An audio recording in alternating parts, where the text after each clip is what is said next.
squirt. Sauce. Wake up, grab your phone, good vibes everywhere. Ryder's got big muscles, Lisa's got the hair. You never know what they're gonna say, but there's a 45% chance you might like it anyway. It's the sauce, they're spilling it live for you. It's the sauce with your favorite morning crew. It's the sauce, 2 hours will fly by. They don't know what they're doing, but they're gonna try. It's the sauce. George here, and I'm on the sauce with Ryder and Lisa. Go, Oilers, go next year. Hey, it's Maria from Edmonton, and I'm on the sauce with Ryder and Lisa. Hello. I'm on the sauce with Ryder and Lisa. This is Sherry in Hawaii, born and raised an oil fan. What are we gonna do now? How sad. Oh, well, hopefully they just heal up, come back stronger and better than ever, and next year is the year. Let's go. Always believe. You got that right. Shout out to all the saucers popping by to say hello. Speakpipe.com/Ryder and Lisa if you'd like to leave us a message. Shout out to George. The first message today, 101 years old. Just vibing out there. I love it. Yeah. Thank And you. shout out to Saucy Shalina. That is her uncle. So she's been the one hanging out with him, was watching the Oiler games together, and got us a speak pipe. That's awesome. Welcome to the Sports Interaction Studio. We are back for another week. There will be a little less Oilers talk this week, but we'll still dig into some of the things that are shaking down at this team. Could be some big changes behind the scenes. I know a lot of people are hoping for big changes.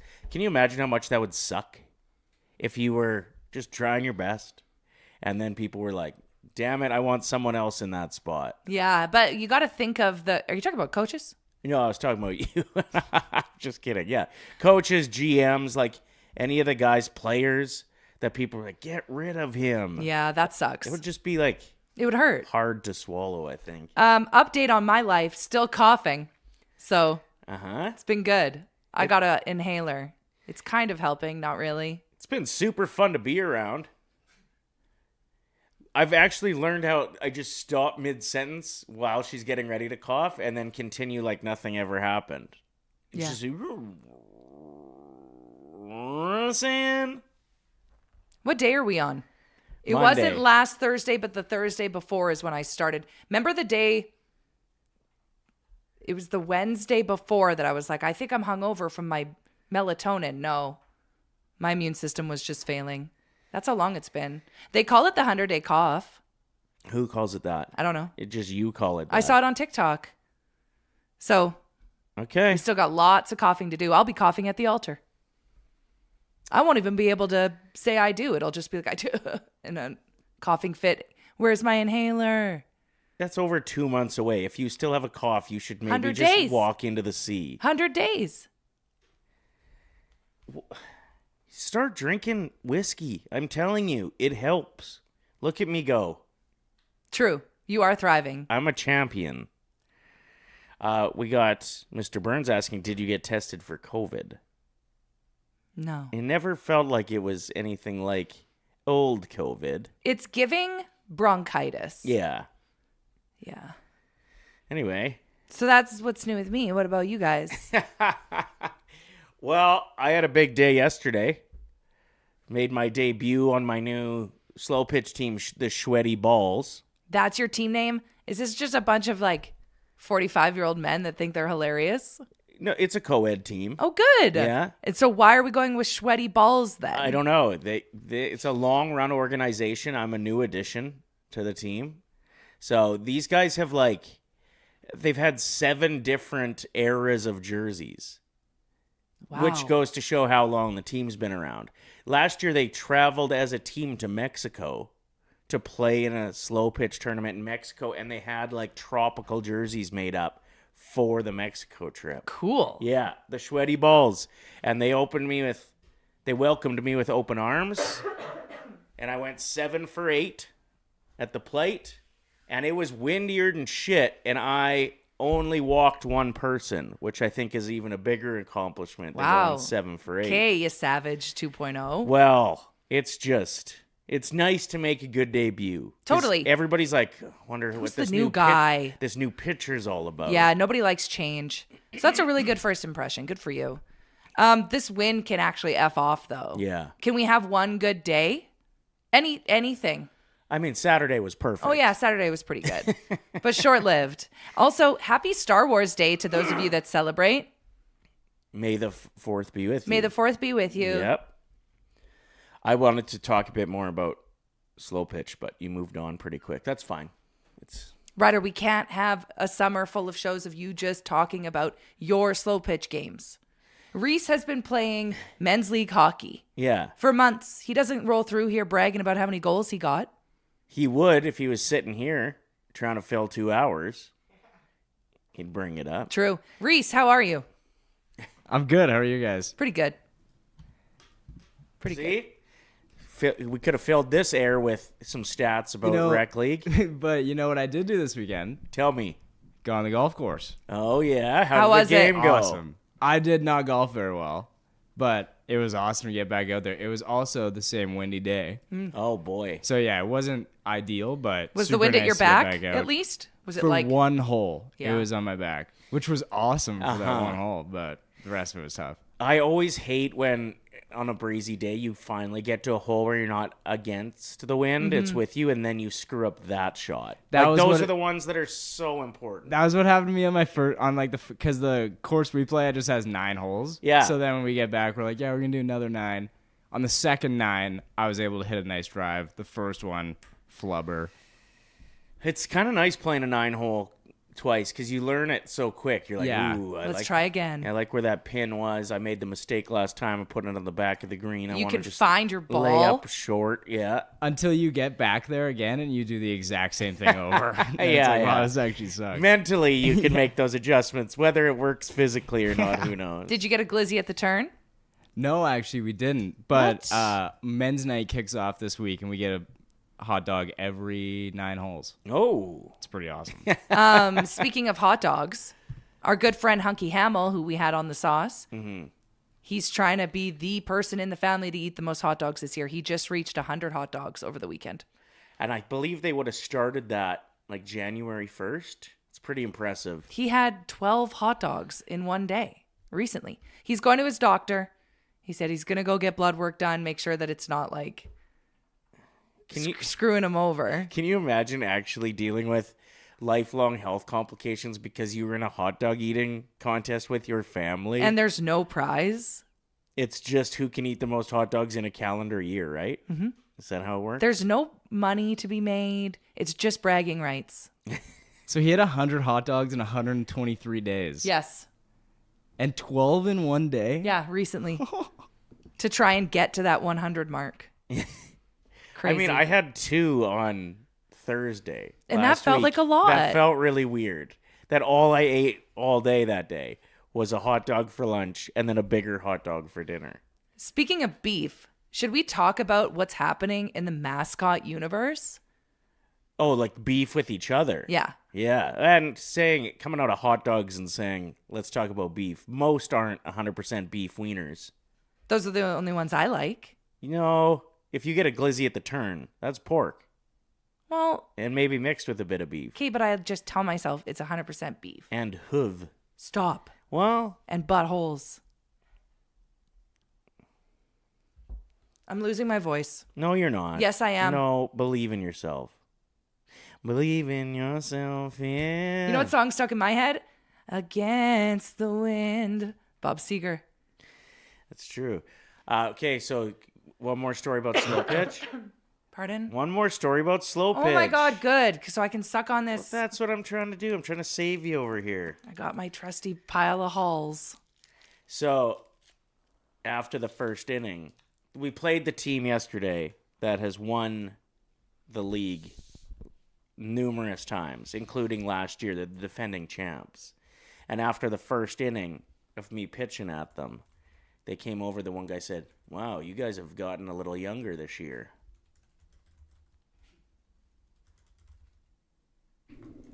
That's probably nice to hear. Thank you, Reese. You didn't even listen. Jesus, Mary. How the hell are we going to get through summer? I can't listen to slow pitch stories. It was somebody said we looked like our team got a lot younger, and they were kind of referencing me as the pitcher. Are you the youngest on the team? No, but I'm younger than the last pitcher. Okay. And it's a compliment. I don't get called young very often or referenced as young.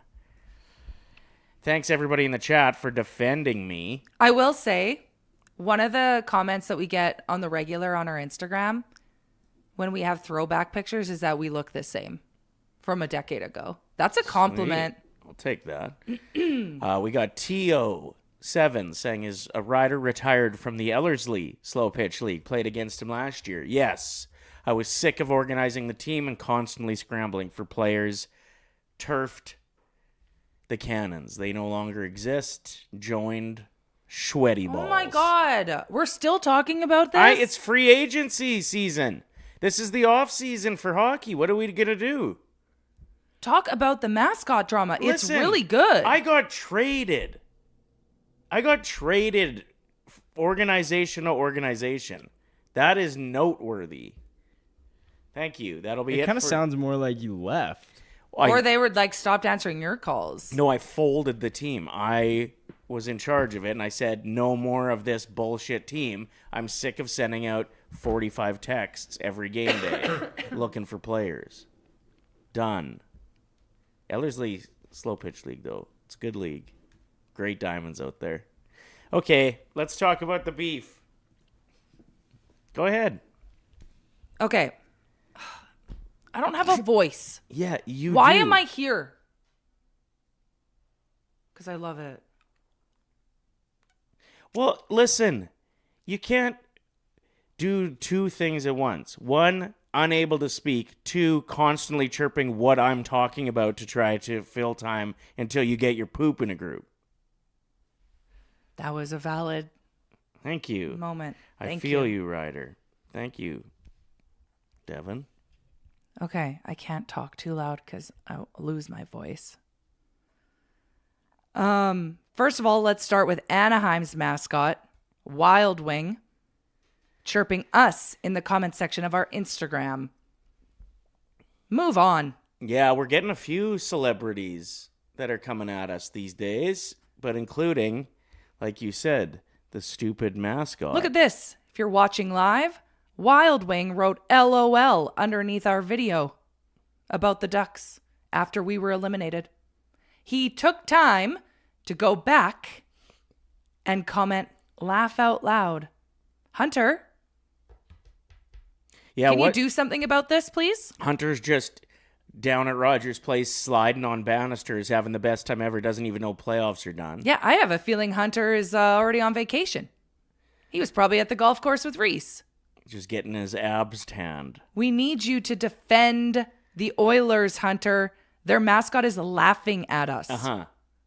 And then there was another celebrity in that same comment section. Yes. That was just in town, actually, recently. Brad William wrote, "Quack, enjoy the off season." And if you go to his profile, he was just at the River Cree. Great place.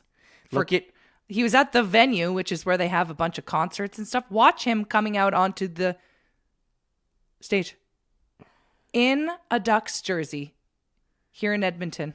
And I believe he was dancing to Pink Pony Club. He sure was. I mean, he's got pretty good moves. I do like a good troll job, and I also like passionate sports fans. And this guy genuinely loves the Ducks. Like in a bunch of his other videos that I watched, he just says "Go Ducks" at the end. So Brad Williams is so funny. He does his show at the River Cree, and then he posts on his Instagram story. He's like, "It's after midnight." He's like, "You know you're in Canada when?" And he flips the camera around and he shows the rink that's in the River Cree, and there was a full-on hockey game happening after midnight on a Saturday. He also was in Vancouver last night, if I'm not mistaken, Mm-hmm. and him and his opener, they gave them the theater to go watch NHL hockey. Cool. On the big screen in the theater, before they performed. He's like, "I love Canada." Yeah.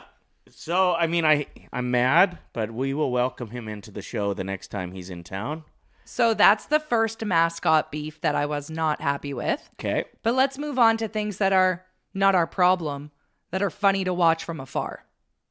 We've got Gritty, Yeah. the Flyers mascot, who is absolutely unhinged. And killing it right now on social. So funny. But Stormy, who is the mascot of the Hurricanes, Yes.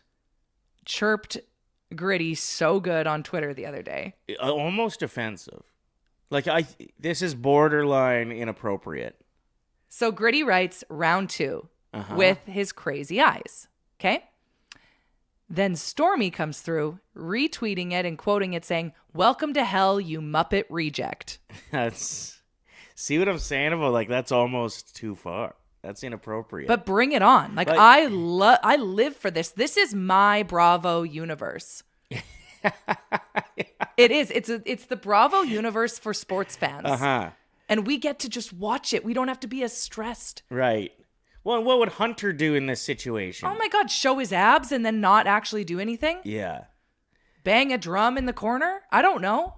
Right by other people's heads? Flip his ear and Do walk the sexy away? thing? Yeah. Listen, nothing against Hunter. It's just... Oh, I have a problem with Hunter, but they've that's for another day. These other mascots are leveling up. We'd like to see you have a bit more of a persona, Hunter. But OEG's probably just a little too careful. Yeah, always. I want to see a couple of viral Hunter tweets a year. Exactly. Wouldn't that be Like, nice? They don't want anything to do with it. No, they're scared. I literally... we gotta unleash the lynx. You're a lynx. Yeah. You're a predator. Uh-huh. Get out there. There Start is a acting like duck that is laughing in our faces, and you're just sitting back? Yeah, do you think a duck ever ate a lynx? No. Do you think a lynx ever ate a duck? I don't know, but probably. Probably. So... Get to work, Hunter. Yeah, it is time for the season name of is Hunter. Hunter. Yeah, go hunt. Go hunting. It's Piss hunting me off. season. Everybody's got to take a long off season, regroup. Yeah. Want to see a different attitude at a Hunter next It year. would have been interesting in Draisaitl's post-season presser if he also would have brought up Hunter. Because he threw some people under the bus. And rightfully so. Yes. He didn't hold back. Our fan base has desperately been wanting honesty, and we got it from McDavid and Draisaitl in their closing statements for the season. They unleashed their thoughts on where we're at, the direction that we've been headed, and the direction that we need to go. And they should have included Hunter and said, we just, feels like we've taken a couple big steps back. It would be nice if Hunter should be coming out in a cage. Like, he should be like fierce and then unleashed. You know what I mean? Yeah, exactly. And even, I will say, He's game just day, doing cartwheels in the lobby. the game day giveaways for playoffs were a little weak too. What are they're dropping flags from the parachutes now? That's taking a step back. We got to level up. Pizza. I don't think Pizza 73 wanted to pay as much as everything price increase, seats, and probably sponsorship. Well, Just my guess. I don't know. But it felt like the game day presentation took a step back. Hunter took a step back. Players took a step back. Management, coaching. It's time for all of us to step forward. So start by swearing at other mascots, please, Hunter. Jamie of the Night wants to know what my beef is with Hunter. We've just never gotten along since he was introduced. I flip the bird at him anytime I see him. Yeah, it's not very nice, actually. Well- and other kids are like, whoa, there's Lisa, Mom.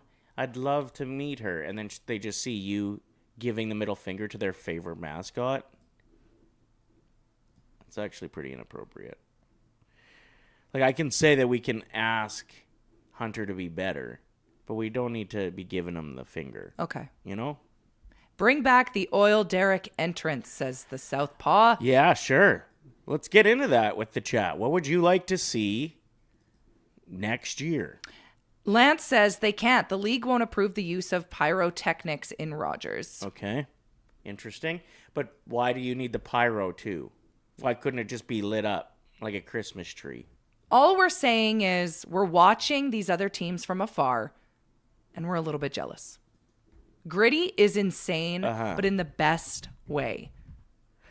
Listen, we got chirped by that stupid duck, What's his name? Wild Wing said laugh out loud underneath the video of us talking with Liam Well, from Oilers Nation every day about the Ducks. Why don't we laugh out loud about Wild Wing then? Because not the smartest duck. As we've brought up in the past, the duck isn't good, speaking of pyrotechnics, not good around fire. Yeah, hopefully Wild Wing learns how to stop, drop, and roll. Check out this clip from the past of Wild Wing being a fool. Stupid duck almost cooked itself on an open fire.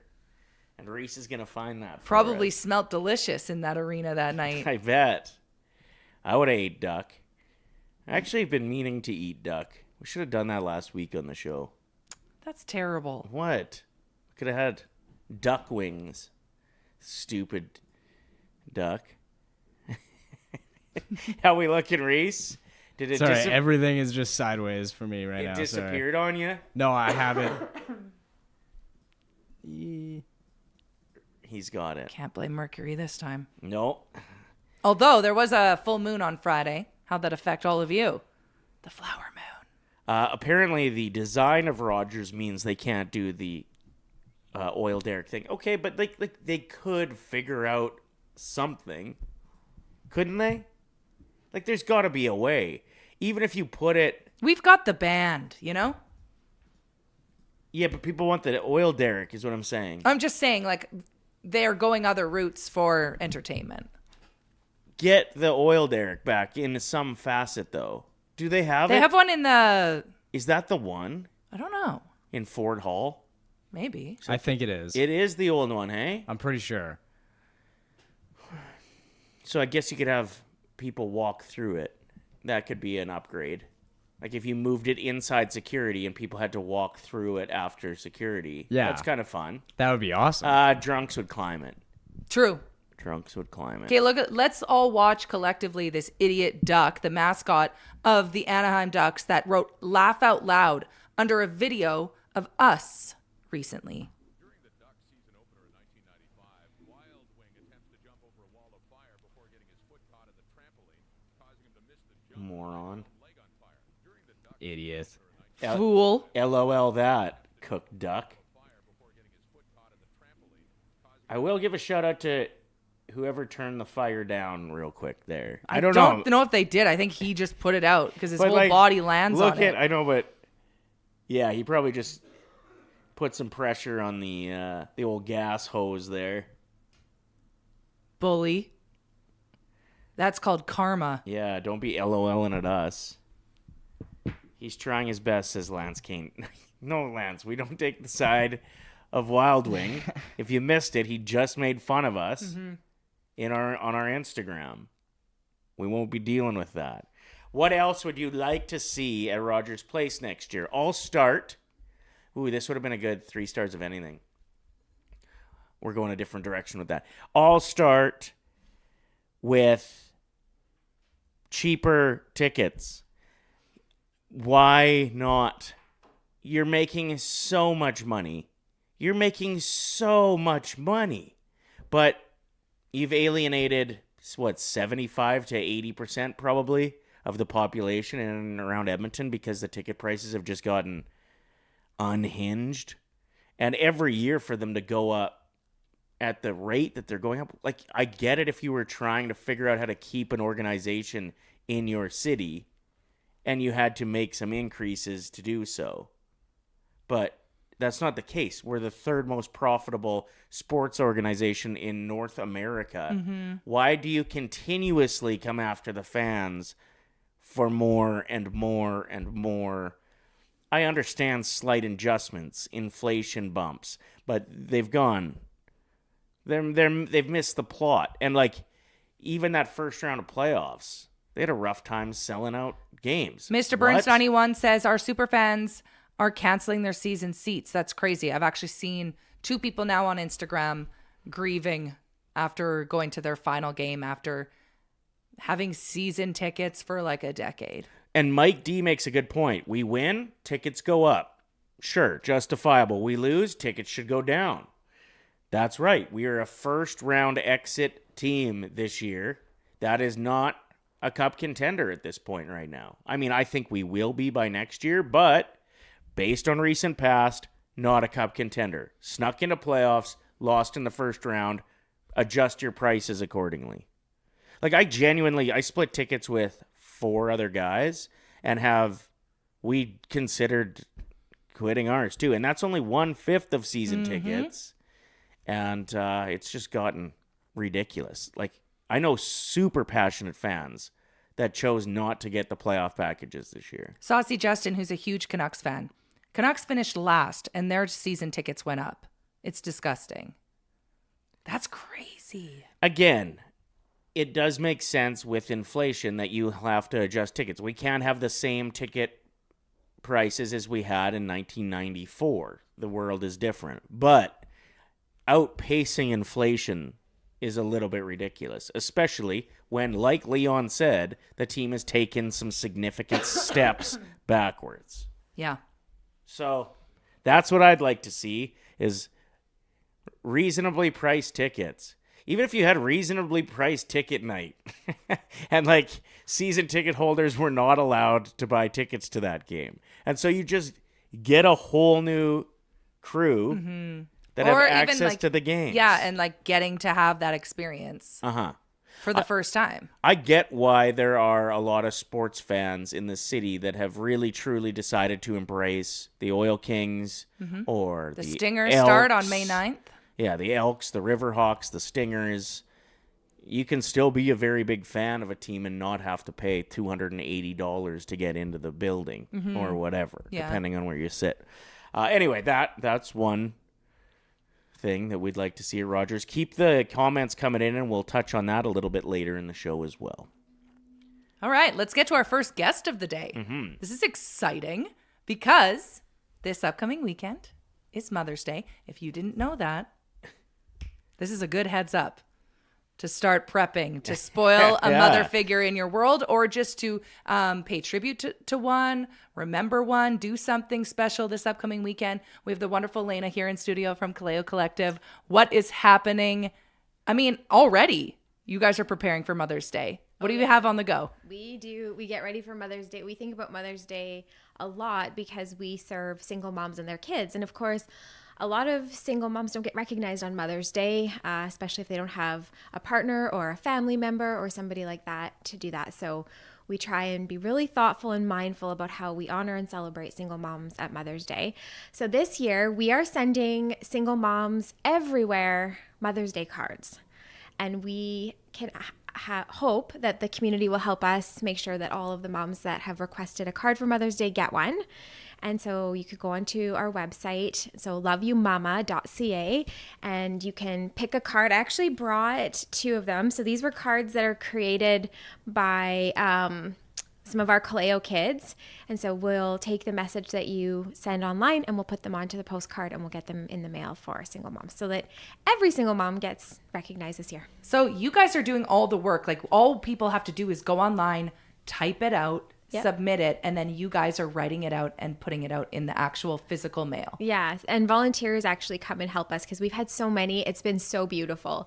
The response has been amazing. So we've got single moms all over Canada. They're going to receive these cards, and a team of volunteers that are really happy to get those messages from the internet right onto those cards. That's amazing. So what else is going on? Because I feel like you guys have teamed up with A&W this week as well. Is that true? We do. Yes. I'm so excited about this. Honestly, when we started our small charity, we would have never imagined that we would get to do really cool things like coming into the Ryder and Lisa show and getting collaborations with A&W. So they're doing a Mamas Helping Mamas this weekend. So any purchase of a mama burger on Saturday and Sunday, $1 from all of that will go to Kaleo to help us continue to serve these single moms all year round. Wow. It's cool. There's a lot of charities, and some of the big charities where you're not really sure where that money goes. When you donate, you know, they might have a CEO that runs that charity that's making $450,000 a year, and that's where half of your money donated goes. I love what you're doing because the money directly goes to support, to fill a need in our community. So first off, thank you. Secondly, what actually started all this for you, if people don't know the backstory? Yeah, well, I was a single mom for a number of years, and so I got to understand what Mother's Day was like without a partner, right, to celebrate. And so I actually started sending Mother's Day cards to a girlfriend of mine who was a single mom. And I just saw how much that meant to her. And so we decided to try and get that on a larger scale. And, you know, serving single moms is something I'm really passionate about because I was one for so many years. And I know the struggles. I know how rewarding it can be, but how much it matters to have a really supportive community of other people around you helping support you. And so that's what we try and do. We try and help them connect to each other and to other, you know, people who want to support single moms, because truly they are raising our generation, and they're doing it like the next generation, and they're doing it by themselves, right? So we need single moms to be really strong because they're raising the next and upcoming generation, and the more that we can support them, the stronger everybody and our whole community becomes. And it seems like it's just growing every year. The impact that you have on the community for single moms. What year did this start? And like, just tell us about the growth that you've seen. And that, I mean, you're behind the growth, but. Yeah, I mean, we started, I think my very first Mother's Day was 2016, and it started with just something that I just wanted to do. I just wanted to honor single moms at Mother's Day. So I went to all of my friends and I was like, okay, I need you all to get a gift card. And they were like, okay. And then a bunch of us took the single moms' kids and we did like a really fun night with them and just gave the moms some time to themselves. And I think we had maybe 20 kids to begin with and probably about 15 moms. And now we serve 1,500 moms and kids in the community every year. So awesome. Yeah, so it really has grown, but it just started from that little seed of like, how do I help? How do we give back? How do we love? How do we support? And, you know, to see all of the ways in which, you know, I certainly am not the only one behind this. I've got a small team that helps. And it's just, you know, it is the community at large that comes in and helps make sure that we can continue to do the work that we do. Is there room for new single moms to get support? Yeah, absolutely. Okay. I mean, that's one of the things, you know, people ask us all the time, how do we help and support? And, you know, obviously the first thing that we always need is cash, right? Financial donations are obviously something that is really important to us, but also sharing our posts on social media, recommending single moms to us, those things are really helpful for us too, because we do want to serve as many single moms as we possibly can. And getting the word out about that is, you know, something that we're passionate about. And we don't spend a lot of money on that because we want the money to go directly into the programming and the services that we provide. Wow. Exactly. It's such an awesome organization, a charity. Thank you so much for everything you do.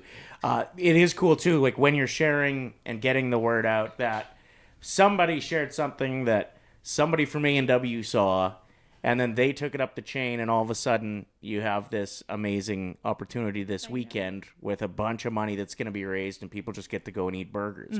Like, what a win. But that's what the sharing of it does. It just continues to grow this thing. Exactly, right? Like we are only able to grow as much as people know that we exist, and moms can find us. So one other little thing, we do have the Mom Hall of Fame that we have built. Okay. So if you have a mom, it doesn't have to be a single mom. If you want to recognize your mom or a mom that is no longer with us, you can go onto our website and make a donation, and we put your mom on our Mom Hall of Fame this Mother's Day too. Yeah. Okay, cool. So that could even be a gift idea that, you know, like I know my mom is like, don't get me anything. I'm fine.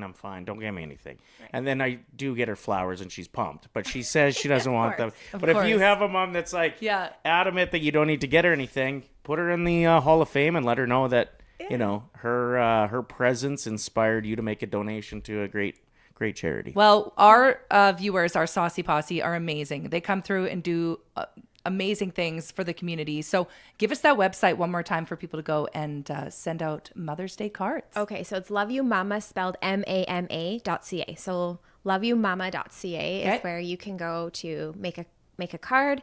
We'll get that in the mail for Mother's Day. And then KaleoCollective.ca if you want to get your mom on the Hall of Fame. Perfect. Reese, you got those? You're putting them in the chat? Reese is on it. Thanks, Reese. We have a couple of the fellas in the chat talking about how much they like single moms right now as well. Yep. I support single moms. Big fan over here. Yeah, I bet. Maybe use that as motivation to make a donation. Well, you know what's funny? Honestly, our number one donor are women. Not surprising. But you know who our number two donor is? a man that was raised by a single mom. Wow. And they're also the most generous. Yeah. Awesome. Big donations from men that were raised by single moms. When they come in to have an understanding of what it took, and all that their mom sacrificed, they really do like to give back. So Wow. loveyoumama.ca to get the card thing rolling, and that'll also direct you to the main website as well. So Thank you for putting that in the chat. If all of you could go and support, that would be amazing. And get yourself a Mama Burger this weekend, Saturday and Sunday. Saturday and Sunday, yep. Thanks for coming in. We always love to see you. Yeah, thanks for having me. Thanks, Yeah, Layna. we'll have you back as soon as possible. We're going to get a picture with Layna real quick, and then we will be back. Be right back. Don't go anywhere. Hit that like button.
Hello and welcome back to The Sauce here in the Sports Interaction Studio.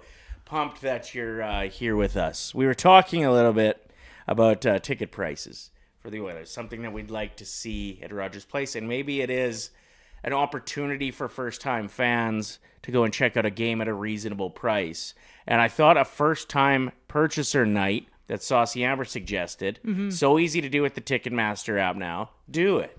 I know there's going to be people that like grease their way in that are at every game, and so be it. Yeah. But if the idea is getting new people in to see the games, I just think all in all, like the price of everything has gotten out of hand. And this is now when you look at ticket prices to get in, you look at the price of any food or beverage while you're in there. Parking, it continues to go up. Like, it's just mayhem. Well, and people that are renewing their season tickets want those who are not renewing, they want those seats filled too. Because the busier the barn, the more exciting it is to watch the game. So I fully support, and I think people that are buying their season tickets would support a night to like not sit in and give it to other people to experience it. So Lance has a different opinion. He says, I'll pay the ticket prices, whatever pays Draisaitl and McDavid's contracts, as long as Cates keeps signing $15 million contracts and spending to the cap. That's a good point. Like, they do spend a lot to make sure that this team is competitive year in, year out. But we weren't that competitive this year, so bring the prices down just a little bit. Just a little bit. That's all we're asking for. Thank you for being here with us. We've got parachutes for pets. This is something that is part of what's happening in and around Edmonton. Should we get into that right now? Let's do that. Okay. So this is a presentation of our good friends over at the River Cree Resort and Casino. Sure is. Bare Knuckle Ice Wars at the River Cree Ice Rink are happening on May 14th. So this is an explosive new combat sport that brings raw bare knuckle fighting to a custom-built ice rink. Fighters will fight on real ice without gloves. If you want more details on this, rivercreeresort.com or at the River Cree box office. Okay, what is happening in and around Edmonton? Let's start with this. Guess who this is on the front of this hoodie? Pretty obvious. It doesn't look like Connor McDavid. But it Based does on the look picture. like Lenny McDavid. Lenny McDavid. This is a very special collaboration. Hashtag no empty bowls. Created around one simple idea. Every pet deserves a full bowl. So, limited merch collection that you can purchase, and all of the proceeds support Parachutes for Pets, which is an amazing local organization that is a pet food bank and a safekeeping program. So this is a place that provides essential food and supplies to families that are dealing with financial hardship, housing instability, or crisis. So they need to continue to grow. Not only do they have hoodies, there are t-shirts, hats, and bandanas for dogs. The bandanas have Lenny on them and the number 97, and I think those are going for $15. So parachutesforpetsyeg.com. And it says no one has to choose between feeding themselves or feeding their pet. That is the program's goal, to make sure that that's not a situation you find yourself in. So awesome. Good up to them, or big ups to them, I should say. Hashtag no empty bowls, and shout out to Lenny McDavid, now officially an influencer as well.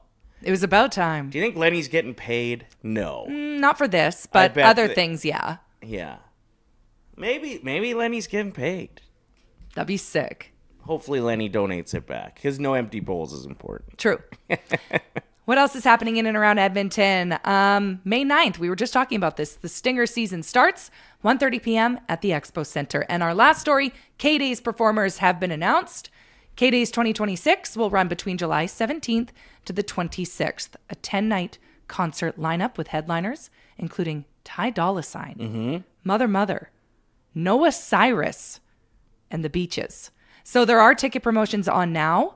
I think you can get 2 general admission tickets for $20, and then pre-sale begins tomorrow. General sale this Friday. Maybe Noah brings up to her sister Miley, hey, I'm going to Edmonton. Apparently it's beautiful there in the summer. They have an indoor water park. You want to come with me, sis? Or like, hey, we can go to Jasper after. Maybe they'll bring Dolly Parton. That's their godmother. And then maybe they also bring their brother, who was the lead singer of Metro Station. What song? Shake, shake, shake, shake, shake it. I mean, remember? Shake, shake. There was a previous K-Days. Oh, no, that was Taste of Edmonton. Steven Tyler was just walking around on the grounds. And local artist Paul Woida was performing. And Steven Tyler was in the crowd watching him. That's cool. Reese, did you go and check out? I know you're a big fan of Ice Cube. Did you go and check out Ice Cube when he was at K-Days? No, I wish. I was out of town when he was here. But I do know a couple of people that went, and like I think a lot of the people that go to K-Days for like the concerts and everything have a ton of fun. Yeah. Like I think they do a good job of putting the events on and stuff. And I mean Ice Cube, like that'd be sick. Ty Dolla $ign would be cool to go to. We introduced Ice Cube, Lisa and I. We got to go on stage and bring him out. No way. Onto the stage. It was pretty badass. It was Other cool. than it was almost the most embarrassing moment of my life. Why is that? It was a windy day, as per usual, in the summer of Edmonton. Thank God it was windy. That saved me. But yeah, so Ice Cube, a little bit late. We're talking like 15, 20 minutes late. And I really had to pee. And then I was like, how much longer do we have to wait here? Like, I'm going to piss myself. And I think it's like that nervous energy, you know, the pregame nerves. Yeah. Your body's You just get the doing butterflies. things. And because you're introducing one of the coolest, baddest dudes that's ever existed. Yeah.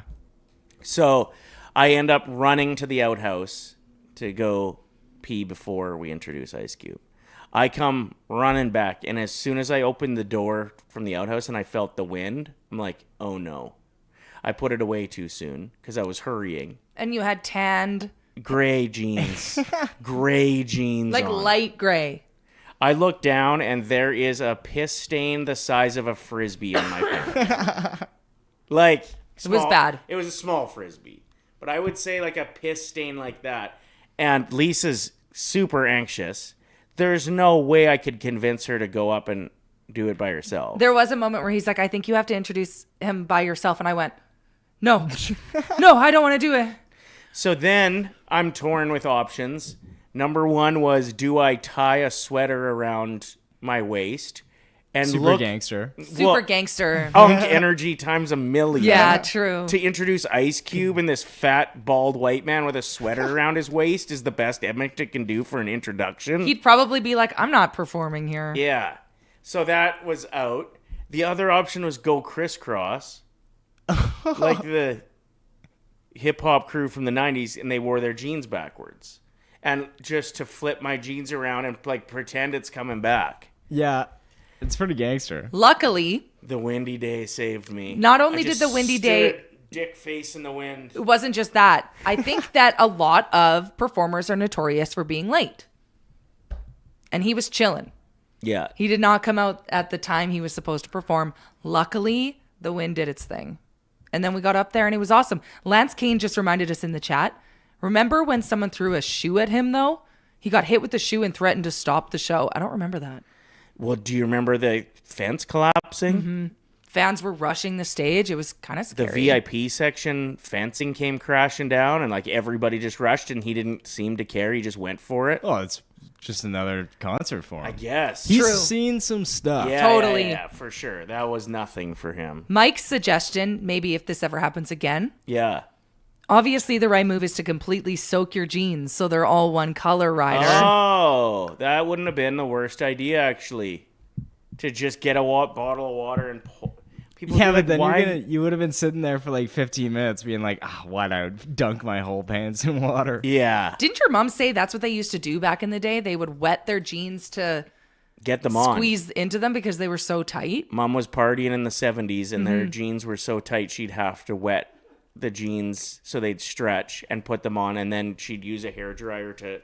Blow them, and then they would like form into their bodies. Crazy. I've never tried that, but... anyway, thank God all of that was avoided, and I didn't have to get up on stage in front of 4,000 people with pissy pants. Reese, can you grab the video that I put in the sheet about the Kentucky Derby? I have it actually. Perfect. So, before we air this, if you're not a big fan of the Kentucky Derby, maybe you didn't know that it shook down over the weekend. They call it the most exciting 2 minutes in sports ever because that's it. The race is 2 minutes. They train all year for this. It's been happening since the 1800s. I think 1875 is when the Kentucky Derby started. It's always been in the same location. Mm-hmm.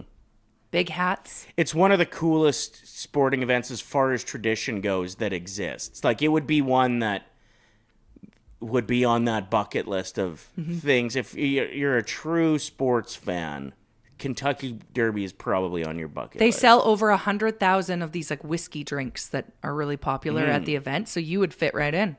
And you love hats Yeah, and horses and betting. that's true. Apparently, like, the wealth at the Kentucky Derby is outrageous, though. Like, I heard Dave Portnoy from Barstool Sports talking about, like, he feels broke when he goes. Yeah, I think Taylor Swift and Travis like own one of the horses or they help support one of them. Maybe we'll see one of Ryan Nugent-Hopkins' horses there. Wouldn't that be cool? Yeah. Anyway, history was made, but not when it comes to the actual horse. The trainer.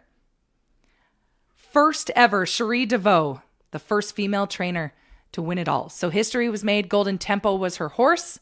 She's the second female trainer to ever to win in like the Triple Crown race. But this one in particular, like this race, Race of the Roses or something, I think it's called, first woman to ever win it. Unbelievable. And it's been around since 1875. So think about it. Yeah. We have the footage of Cherie and her team. And at the very beginning of this, you'll notice that her horse is not in the lead. No. Not even close. But she seems to be comfortable with that, so that was part of the game plan. It is interesting when you deep dive into these trainers. Like, you think that maybe they're just the ones out running the horse, making sure it gets the proper exercise, you know, combing it, whatever else you do with horses, feeding it, But it's making more sure it than gets the that. proper nutrition. But yeah, they game plan everything that goes down to, like, how many days ahead they'll travel, who they hire to run with the horse in the off season, who they hire to be the jockey. Like, the trainer has the entire say. They're the Stan Bowman, I suppose, of the Oilers. So everything you're going to watch in this clip is strategy. And that's why she's remaining so calm, but she believes that Golden Temple can get it done. And shout out to the jockey too. I think his name was Jose Ortiz. He has done 11 races. This is the first time he's ever won. Nice. So let's watch this together. You can either focus on the horse or the trainer, but man, does it ever get exciting. Full body goosebumps.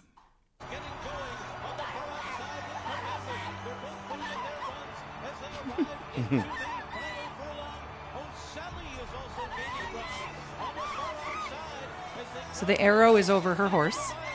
Not in And the she lead yet. seems like she knows. She knows. Watch this.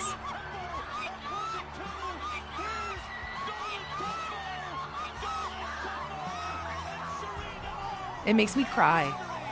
Yeah, I got goosebumps. It's the best. Then the music choice. The too. music always gets me. So good. Dude. Holy shit. That is exciting stuff. Women in sports. I love it. And just the dream job for a certified horse girl, hey? Oh, yeah. You could tell. Yeah. She had horse pictures in her bedroom growing up.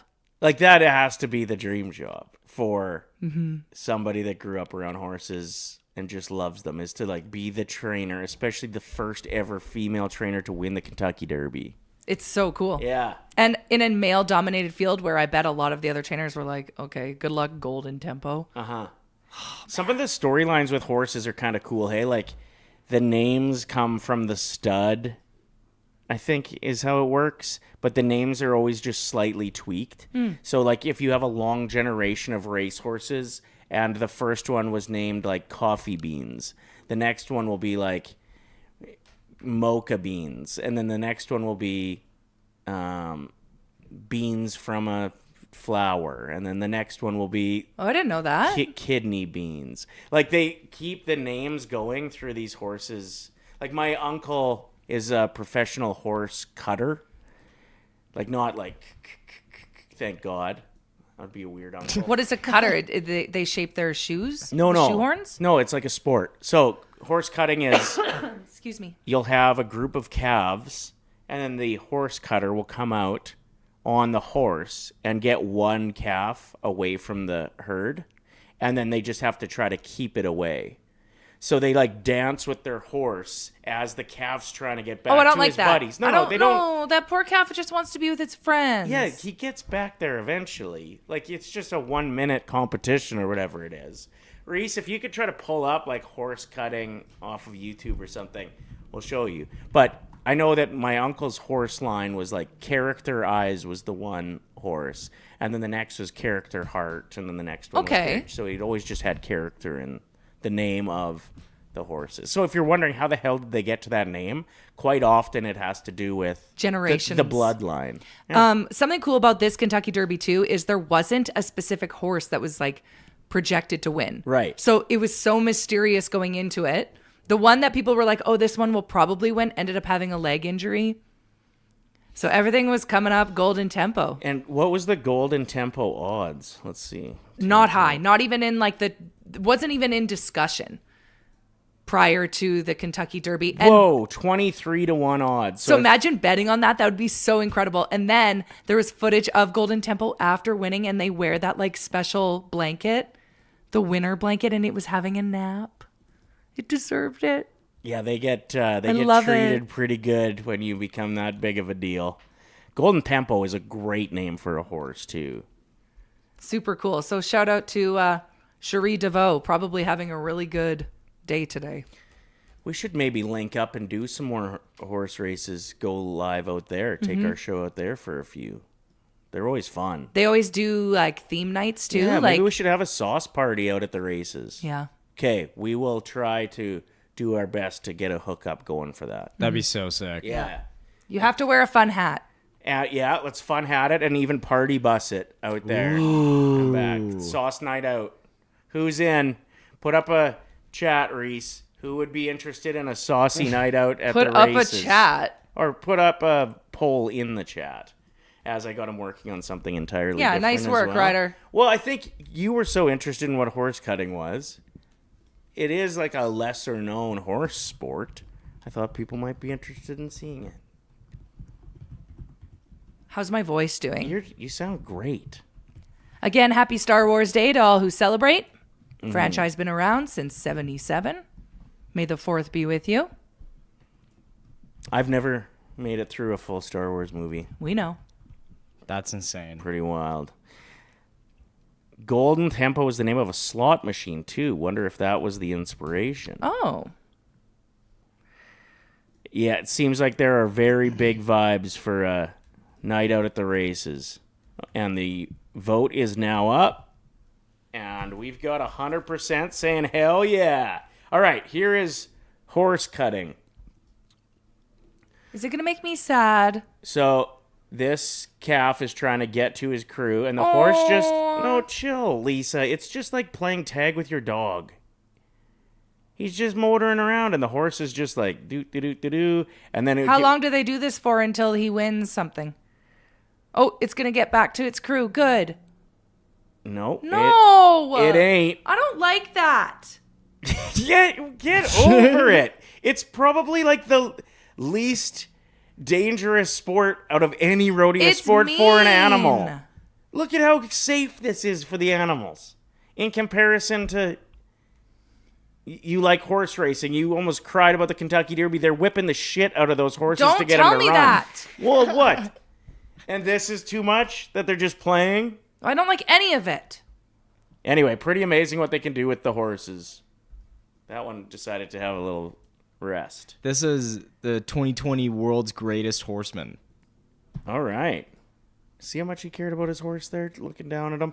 And the horses love the sports. No, I bet. What about the calf? The calf got home, and then he's like, hey, guys, it's me. Guess who's back, bitches? Like, he was probably so jacked that he's like, you see that? I wiped out that horse. What's up? And his bros were like, man, that was wild. Why was that horse such a dick? He kept you from us for like a minute there. 78% of the saucers want to have a night out at the horse races. We'll do our best. Smash that like button. We are not on top of it on a Monday. Are the likes low today? You son. For how many people that are watching, the likes are low. Smash that like button. That would mean the world to us. Oh, those are low. It's a Monday. Mm-hmm. We got 5% saying I'll pass, 19% saying maybe, and the rest are absolutely in for a night out at the horse races. Hell yeah. Should we get into almost viral? Yeah, I had so much fun arguing with you about that last video. Let's watch some more. Oh, wait. Are we... Yeah. No, we're good. Our next guest isn't here until 10:30. We also have the backtrack coming up. We do. And 3 stars of anything, brought to you by Selfview Acura, hasn't shaken down yet, so lots of fun to come. But yes, let's ask Reese what he wants to do first. You guys guide the ship. I am just here to... He's vibing. Almost viral. We got some videos. Oh, yeah. Ready to Hell rock? yeah, we do. These are so good today. Get ready. Almost viral is a segment where we find videos that aren't viral yet, but they're almost there. And maybe by the time we actually air them, when we first come across them, we're like, ooh, this one could do well. Send it over to Reese. And some of them have since blown up. But that's what it's all about for Almost Viral. And it is a presentation of Lease Busters.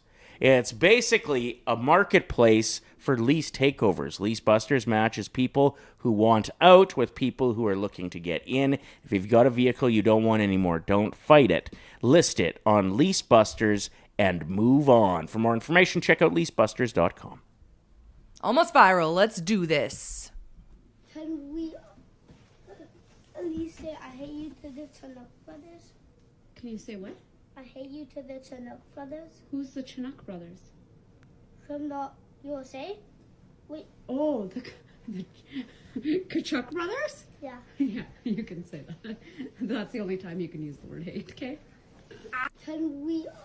Hilarious. Yes. You're only allowed to use the word hate if you're talking about the Kachuk brothers. I hope they saw that. I hope they did too. Imagine It's so how good. hard that would be to see a little kid say that about you.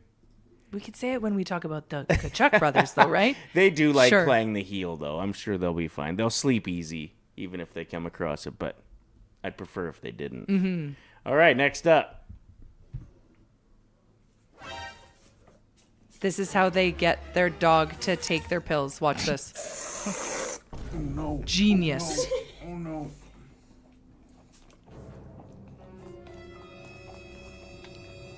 Got it? Brilliant. That is pretty smart. That's so smart. And he looks like he's having a good time, Yeah. just like that calf Pretty chill dog. with horse cutting. So, next time you're struggling to get those pills down your dog's throat, Uh-huh. whipped cream, baby. It is interesting that you can maneuver with dogs. Like, they're such a simple creature, really, that if you figure out a hack, it can just work forever. Like when you take the Stanley for a bath, you just got to wipe peanut butter all over the wall. I just take like peanut butter and a knife and I smear the inner walls of the What are you shower laughing? and it What are works. you laughing This at? Reese? sounds like hell to clean up after. He does it all. He He licks does it it all? off. Yeah. He just sits there and licks He the stays wall. the entire time. It's really efficient and he doesn't move. And sometimes I'll put peanut butter on my bald head to clip their Oh nails. my God. And he'll just lick my... What? Nothing. I feel like early on in the show we talked about this before too, and people got the wrong idea what I was saying. Well, you got to be careful with what you're saying if someone's half listening. What I said, I put peanut butter on my bald Yes. head. Yeah, okay, I understand. I understand why that was confusing. Next up, Next for up. Almost Viral.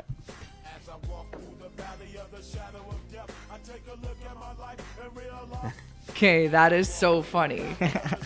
These are just great recommend somethings. Yeah, that was a good tip. Cords are all twisted up down here. Who cares? Next up, what do we got?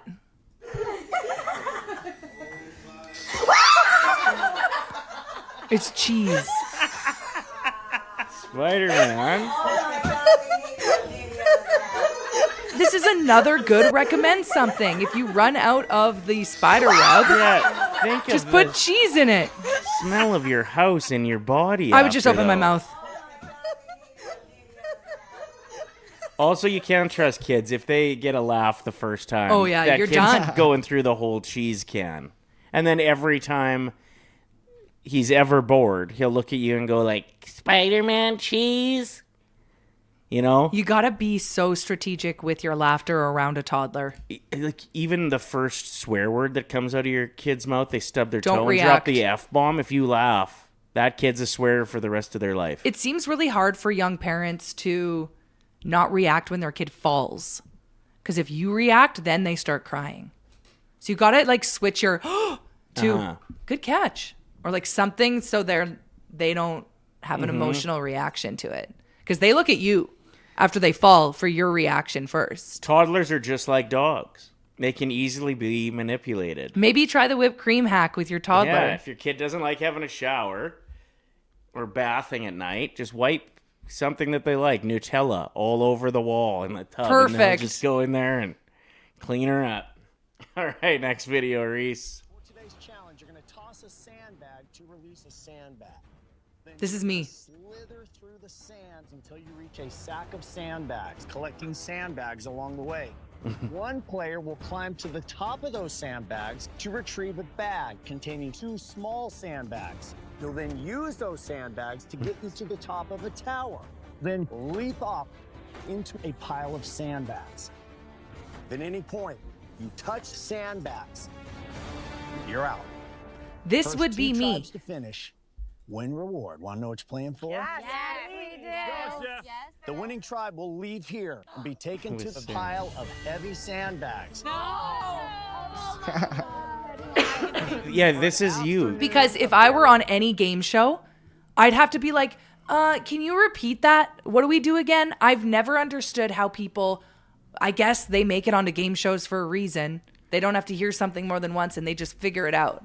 That, I'm sure there's been confusion in the past where they explain it to them again off camera. And it's edited out.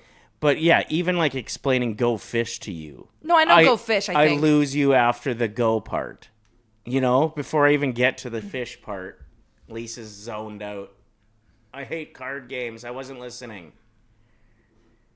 So that was a really relatable video, Uh-huh. in my opinion. We got a couple more here. Yeah, we got a few. Okay, let's Sweet. keep rolling through Almost Viral. Yes. He looks like a toe. Wait for I think there's a Leon Draisaitl in here. We'll have to pause it on that one. Wait for it. Hear this one. Leon Draisaitl. This is coming from someone who does not know anything about hockey. Mom still cuts his food. Neanderthal vibes. Very scared of mice. 4 out of 10. Yeah, you can go to the full version if you want, Reese. This is a bit of a disaster how this is cut off, but that's fine. We'll just roll. It's also, they went way too fast through these on the video. Yeah, they really screwed that up. That wasn't your fault. But I like the concept. Neanderthal vibes. Mom still cuts his food. Very scared of mice. 4 out of 10. Do you think Leon Draisaitl is scared of mice? I can see it. Looks like the person who sent this is an Oilers fan. Yeah. Because they said, I'm glad you weren't too violent with my alternate captain. Oh. So this could be somebody locally. Cool. Which, awesome. Hilarious idea. All right, and next. This is Reese the other day. Oh, I can't hear it, though. We'll have to get the volume. Your volume's going to stop working. The charger's going to magically stop working. Hold on. And then your phone is going to die even though you're not using it. It's this new thing that they're doing. I know. You're going to sleep through it. You're going to sleep through it. You're going to sleep. No, hold on. You're going to sleep through your alarms and then you're going to miss work and get fired. I wish I could be there. Yeah, you are. It's going to happen. Wait, check the volume again. It's on. It's going to turn off. It is. None of your alarms are going to go off. They're not going to go off. Call me loco crazy, but what if we woke up every single hour? Just for fun. Set 10 alarms. Set another one. Go ahead. They're not going to go off. They're not. Your volume's going to stop working. The charger's going to magically stop working. Do any of us have unique thoughts? When you have to get up early? Yeah. Are you not checking your clock throughout the night being like, did I sleep in? And is that not the number one way to go viral? Is just posting something that everybody's like, oh man, I've been there. Yeah. Every time I gotta get up early, I do that. And it's true. Uh-huh. Yeah, we all do have very similar thoughts. Who hasn't been in a shower with peanut butter on the wall and you just go for it until it's cleaned off, you know? All right, next video. Almost viral. This is the best video on the internet. Yeah, this one has gone viral since. So this kid has apparently been planning his birthday entrance for weeks. Yeah. But it doesn't stop. He just keeps going. And like, truly committed to the bit, hey? An absolute weapon.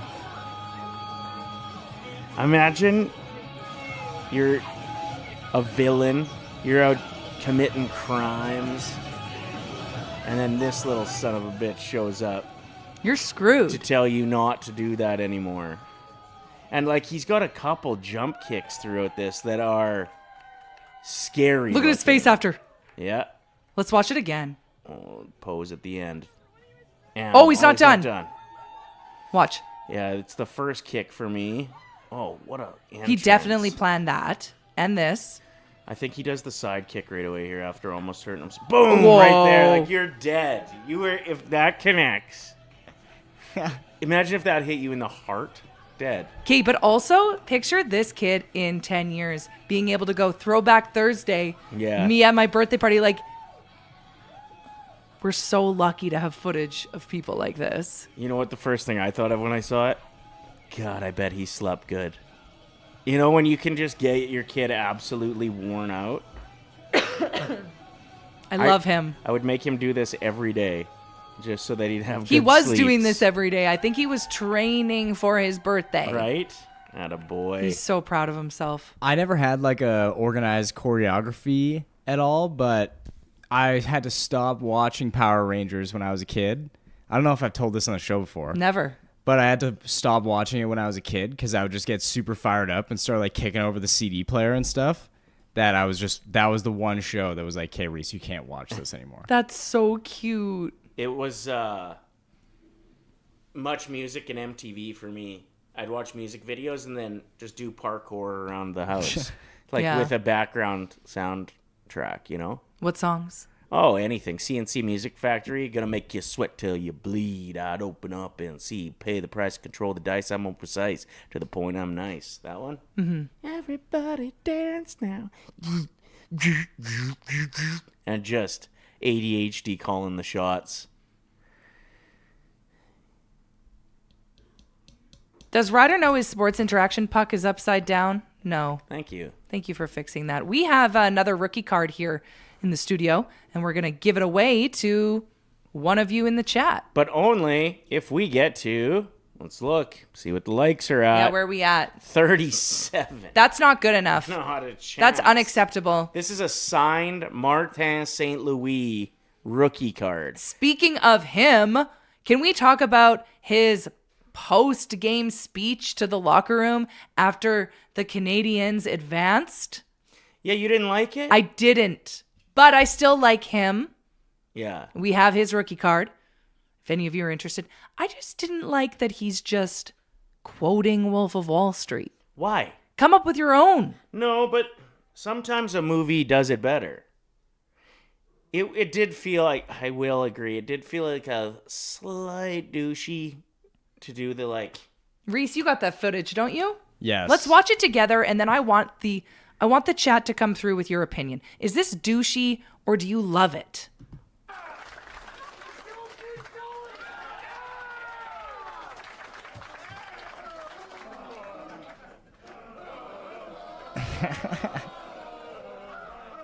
I don't know.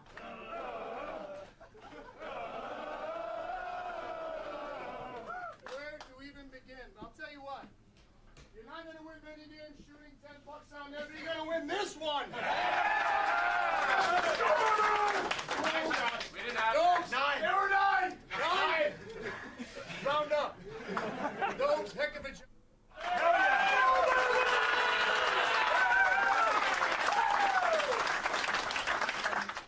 We're not leaving!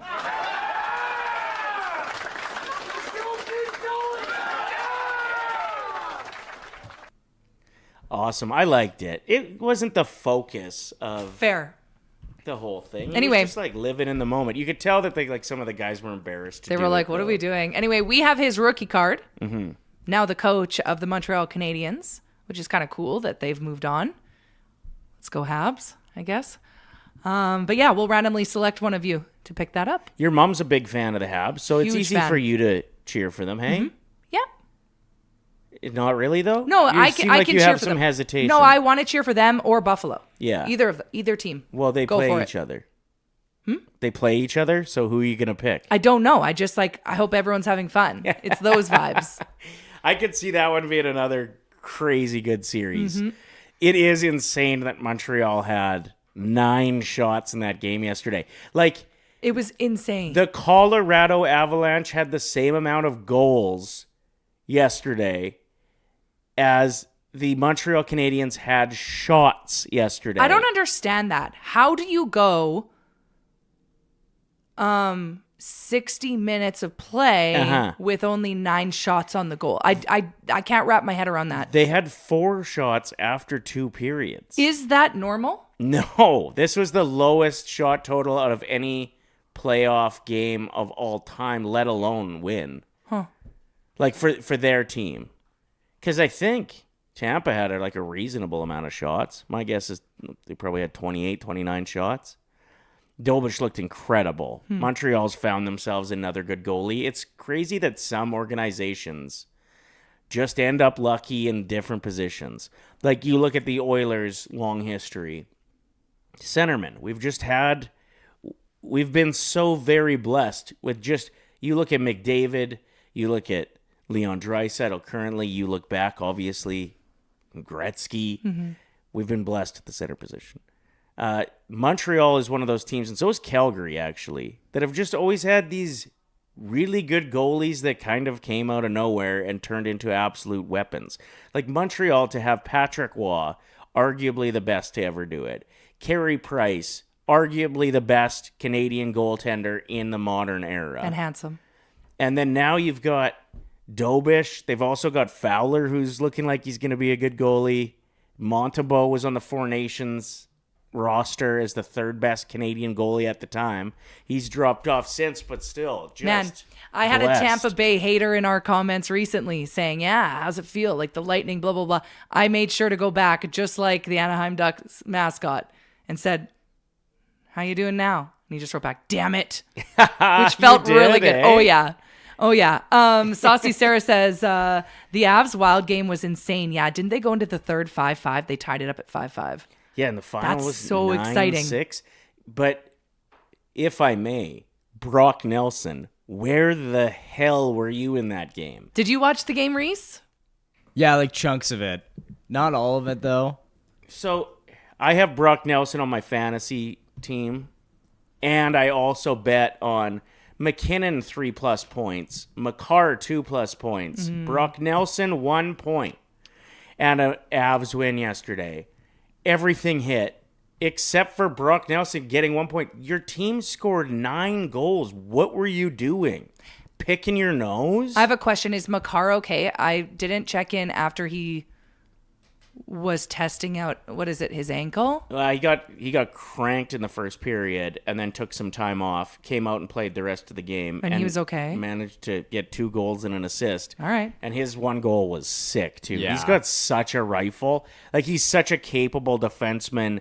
His skating's incredible. And I feel very similar with Bouchard, that also you just happen to have this absolute weapon of a shot. Yeah. Cale Makar's is his wrist shot, and it is He's so insane. sick. I'm surprised he hasn't ripped one through the netting of the top corner before, because I don't know if anybody puts it that hard on net with a wrist shot. And he just like finds a way to just get open, and he does a great job of like just getting it through. Like it doesn't have to go on net every time. He just gets it through the guys, and it's like, wow, there is 6 more scoring chances now. And Quinn Hughes looked threatening offensively too. He can make other teams look really dumb. It is fun that this is like the 2 best defensemen in the world, in my opinion, going at it this series. Like I honestly think whoever wins this series probably wins the Stanley Cup. Yeah. Oh, wow. I would say. Mike says 6 goals and 9 goals is not a good look for 2 Norris defensemen. Just saying. That's a very good That's point. awesome. Jamie says, leave Brock alone. He's 72 years old. He looks like it. I'm just going to stop betting on him. He did have 4 shots in the game, though. Like, come on, bro. Nazem Kadri had 8 shots in that game. Dang. Yeah, what a difference when you look at, what was it, a 2-1 final with Montreal over Tampa, 9 shots total, and then the next game is this, 9-6 final score. Colorado is an absolute wagon. We've known it all season. And they kind of took their foot off the gas near the end of the regular season and looked like they could be beatable.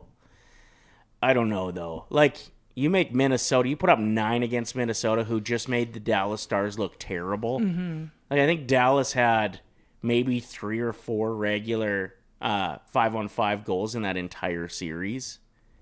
And then Colorado does this. It's going to be tough to beat the Colorado Avalanche. When's the last time Colorado won the Cup? When they beat us, they would have swept us. How many years ago was that? 2022, yeah. Okay. Fun fact about that Montreal game is that they actually passed Edmonton for the fewest shots in a game in the playoffs that they won. What? Oh. Because Edmonton only had 10 against Dallas a couple of years ago in Game 6 when they beat them to go to the Stanley Cup Final. Oh. That's when did Skinner get a shutout in that game? I think it was 2-1. 2, okay. Yeah, because he had that incredible Game 6. That was it. Yeah. And we only had 10 shots. I remember that game, and we were defensively sound. Montreal wasn't. Like, no. Tampa had their chances. They had lots of looks. They just had Dobish Yeah. kicking all kinds He of played ass. and also the one thing that I was kind of thinking about was if you would have asked me before these playoffs, and I've said this for so long, what goalie would you want playing like a must-win Game 7? I would have said Vasilevsky. Right. And he has like really struggled the last while. So yeah, like in the first, they've been knocked out 4 years in a row in the first round, Tampa. And every year they go into playoffs as like top 3. Mm-hmm. Yeah, they always have high Probably. expectations. That sucks because that automatically you think cursed. Wow. That sucks. Or I mean, like, I hate to be the guy to say it, but you probably want a new voice in that locker room. Wouldn't new that head be nice? coach. Well, If John Cooper, maybe we'll if John Cooper is available, he loves McDavid and McDavid loves him. you get him immediately. Drop everything. I think you do. Like, even if they had behind scenes discussions, I hope there were 2 discussions to be had if they plan on keeping Knobloch. I hope discussion 1 was, if John Cooper doesn't become available, this is our guy. Short leash going into next season. Let's see what he can do with a few other players and different expectations. If John Cooper is available, we change our plan. And our coaching job becomes available very quick if he's interested. But sure. He's got 1 more year on his contract, if I'm not mistaken. Knobloch's 3-year kick in. But that is money that Cates would pay if there's a better chance for us to win. He doesn't give a shit. What is it, $8 million over 3 years for Knobloch? BM had brought it up the other day. Like the Oilers they were like the second most. Like they had made the second most amount of money out of any major North American sports team. I'm pretty sure. Yeah, and third, that is like probably 75% playoff revenue. I would assume that Cates is extremely eager to get back in there and have like some long runs and make a bunch of money. So I think he will be willing to spend whatever to make this happen again. We were talking about the ticket prices and whatnot, and people are okay with coming up. Maybe you have one less vacation a year and go to a few more Oilers games. Like, that's what people are willing to sacrifice during the McDavid Draisaitl era to see this team. If we are not competitive the next 2 years and our meal ticket ends up changing plans, if McDavid leaves, Kate, the revenue will be directly impacted in such a huge way. Like, if people are holding on with their season tickets now and McDavid were to leave, anybody that's borderline is just going to be like, I need to take a few years off. I've spent too much on this team. Totally.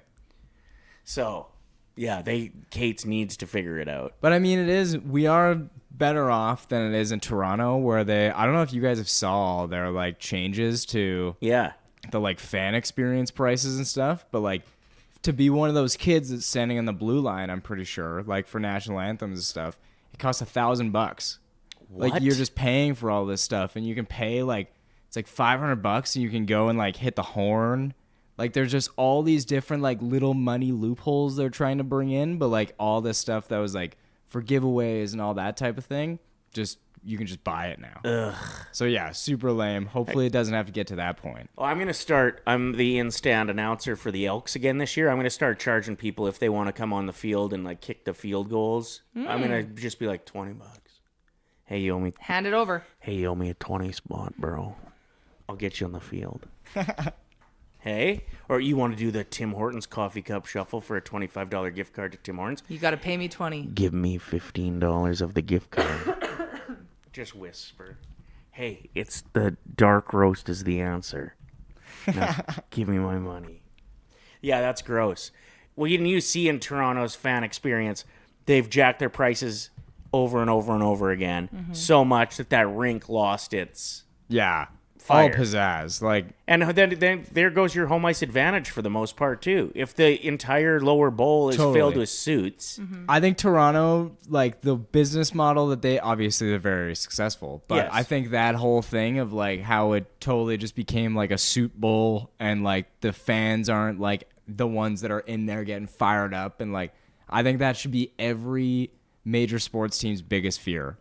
They should study what the Leafs have done wrong. 100%. Yeah. Because if, like, let's say the prices go up so expensive in Edmonton that they're just, like, all these, like, hardcore fans that just, like, can't do it anymore, and it's just, like, a social status to be going to these games. Yeah.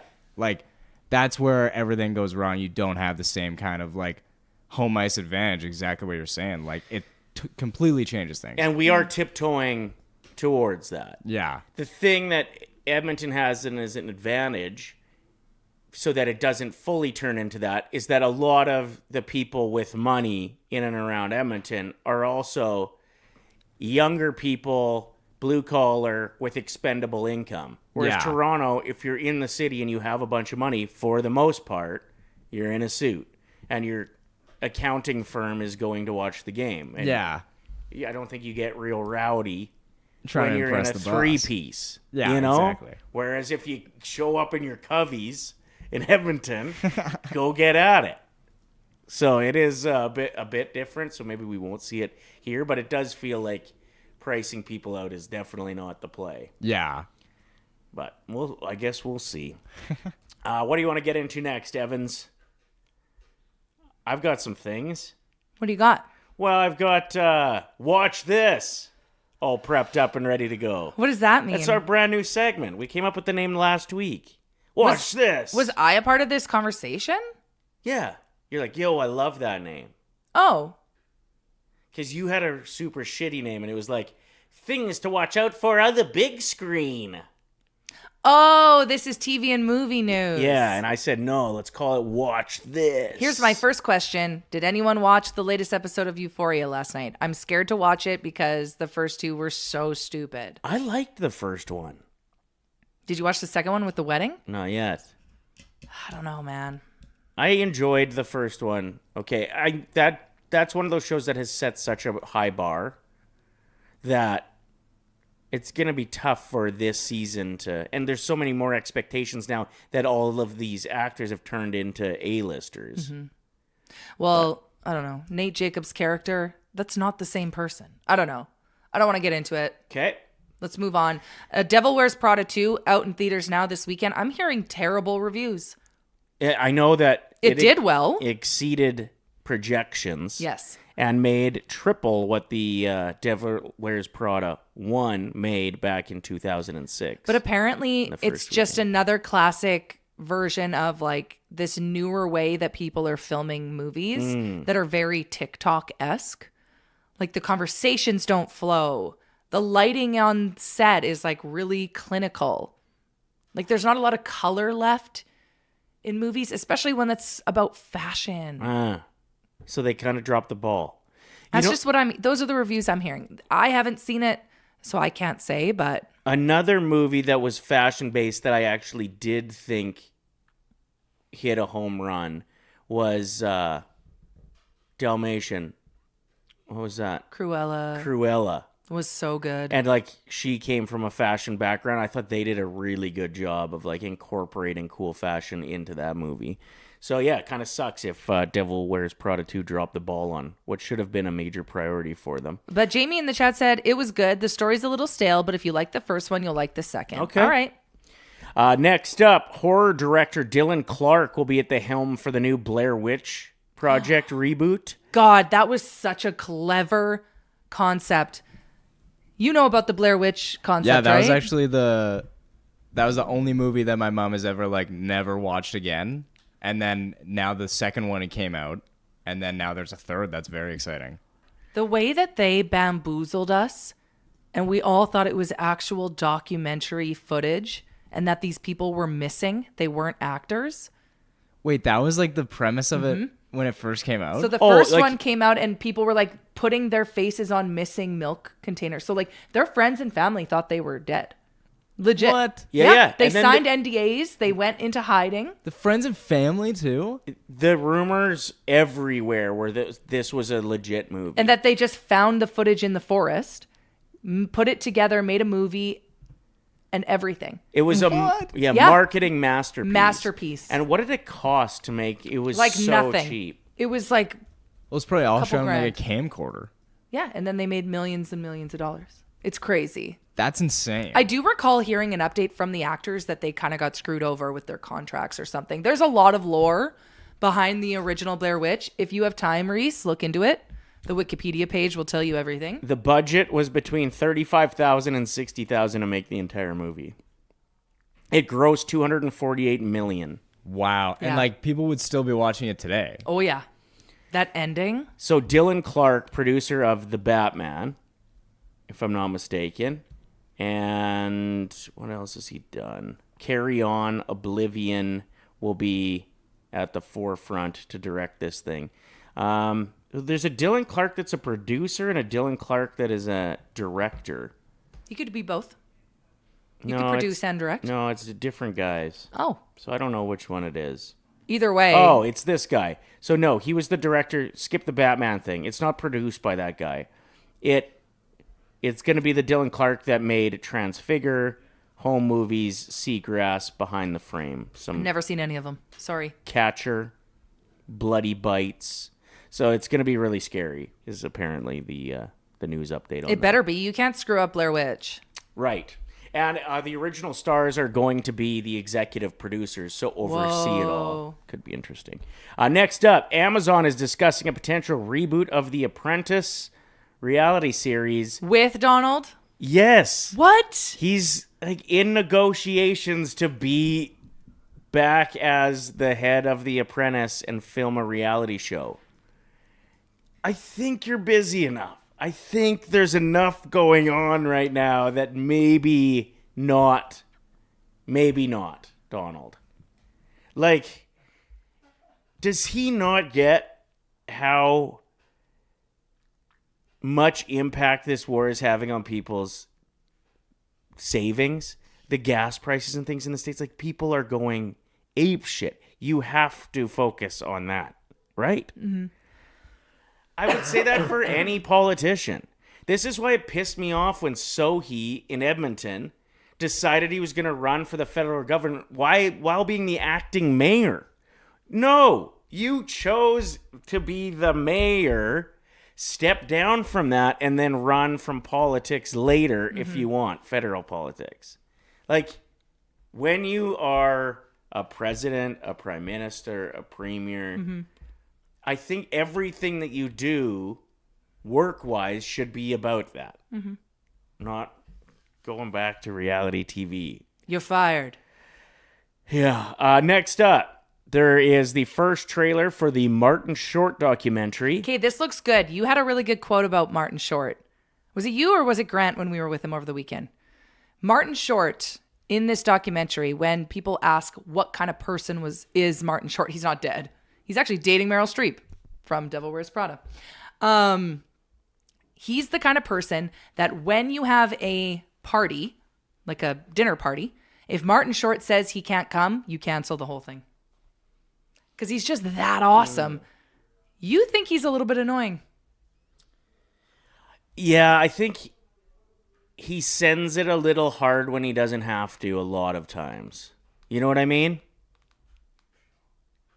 Like, he's constantly a full send guy. Okay. We're distracted. Can we put up the be right back for 1 second?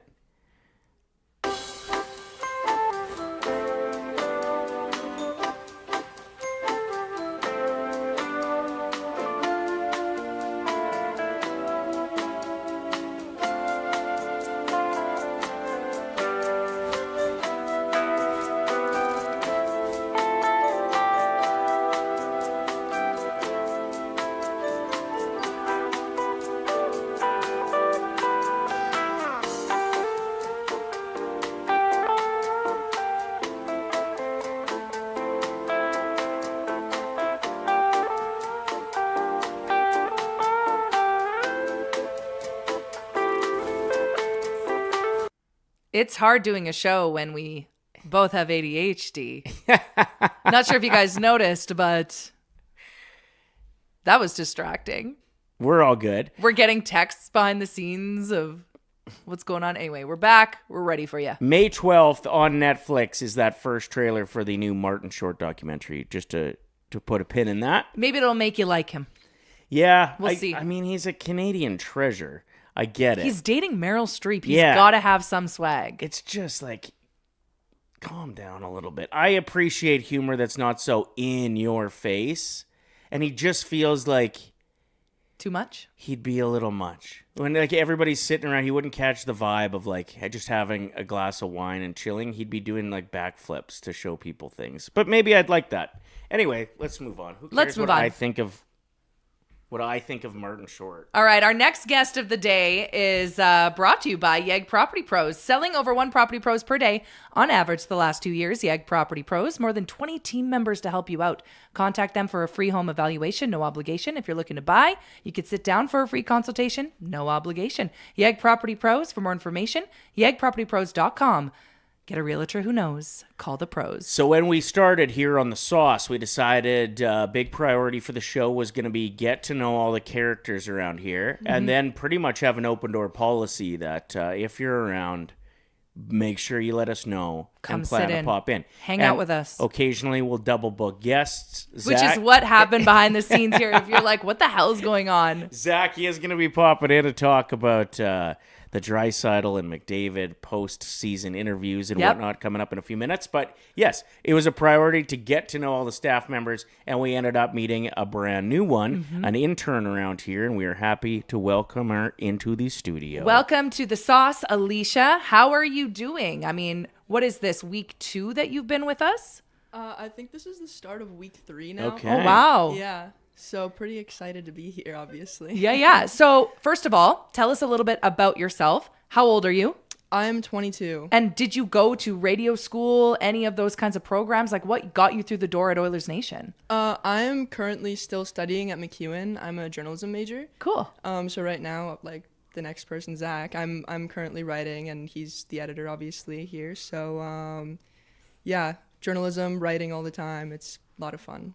And so have you been a lifelong Oilers fan your whole life? Did you fall in love with them recently since you were a kid? Yeah, ever since I was a kid. I was 2 when the final run happened, so I don't like remember that, but I definitely remember like that kind of era of the Oilers. That's what I grew up with, and yeah, it was a lot of fun.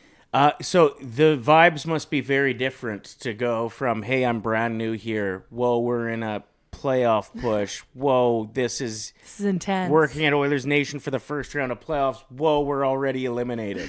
What's the ride been like? Sad. Yeah. For the Oilers. But luckily, there's always lots to do. There's always lots of stuff happening in hockey, obviously, with the off season now. It's just all like, oh, this trade, oh, this rumor, oh, this mock trade. Like, there's so much to do still. But yeah, it was definitely really sad. I was excited. I thought the Oilers would hopefully go on at least a little bit longer of a run. Totally. So that I had more to do regarding them, but it is what it is. We'll keep you next busy year. somehow. Tell us a little bit about this sweater you're wearing. What's that? Brantford Bulldogs. Brantford Bulldogs. So my favorite player is Zach Hyman, and he owns the team, and I will like support anything that he does. So I'm now like probably the biggest Bulldogs fan in Edmonton. Besides maybe Zach, so And are they still kicking in the OHL playoffs? Yeah, they're in the conference, kind of like their conference finals right now. They were up 3-1 against the Barrie Colts. Now it's 3-3, and they're going to Game 7 tonight. Oh, yeah. what? Game 7's tonight. Yeah, Game 7 is tonight at I think 5 p.m. our time. So yeah, Where do you I'm watch? like nervous. Yeah, how can I watch this? I don't know if I can say. Oh, that's fair. We don't need to ask anymore from that. Flow Hockey TV if you want to spend money. Okay, sounds good. So why are you such a big Zach Hyman fan? Have you ever met him? Yes, many times. Okay, yeah. so you're like one of the, like, do you go to the signings and stuff and he recognizes you now? Yeah, he knows me by name, actually. What? Yeah. It's kind of sick. ridiculous. That's the best. It's kind of ridiculous. You had a pretty wild story from Game 5. You went to Rogers Place, and you were down at the glass before the game started. Tell us what happened. All right, so I was down at the glass behind the bench, and the admin came out, and I know her, so I just like waved at her, and she waved back, and we kind of like chatted briefly through the glass, and then she just went, give me your phone, and I was like, my phone? And so I had to throw it over the glass, which was terrifying, for the record. I was so scared to do that. I thought she was gonna drop it.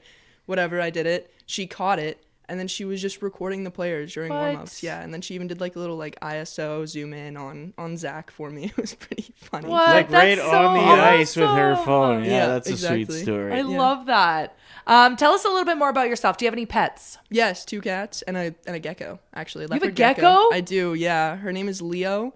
She's boring, but she's cute. So. Do the cats pay attention to the gecko, or do they just ignore that it exists? I've had to put my gecko all the way against, like, on the opposite side of the room from any other furniture, up high, so that my cat can't jump on it. Okay. Because my cat wants to get at her so badly. It's kind of ridiculous. Just wants to be friends. Aren't you anxious No. that like one day it's gonna happen? Yeah, all the time. Anytime that I open up her like thing to feed her, she'll like run up right to the front to get her food, right? And then my cat like starts tweaking out So it's gotten to the point where he has to be out of my room when I feed her because I'm scared she's gonna like jump out or something crazy, and the next thing you know, I don't have a gecko anymore. Oh my gosh. And just tell us finally, what are some of the things that you're working on around here? Yeah. These days. Yeah. So I'm writing. Obviously, I'm doing the NHL notebooks, which is basically just like a recap of what's going on outside of Oilers hockey, which Perfect. now is all that there is. And then also I'm doing the top 100 Oilers lists. So right now I'm working on Taylor Hall. I'm almost done that one. Oh, spoiler alert. Taylor Hall is the next one. But anyways. Hey, we like it. Yeah. What number are we at on that list? Taylor is 34, I do believe. Okay. Yeah. Cool. So next will be a fun one. But yeah, I'm also working on my intern diaries every week, and starting with the marketing team this week as well. So, What?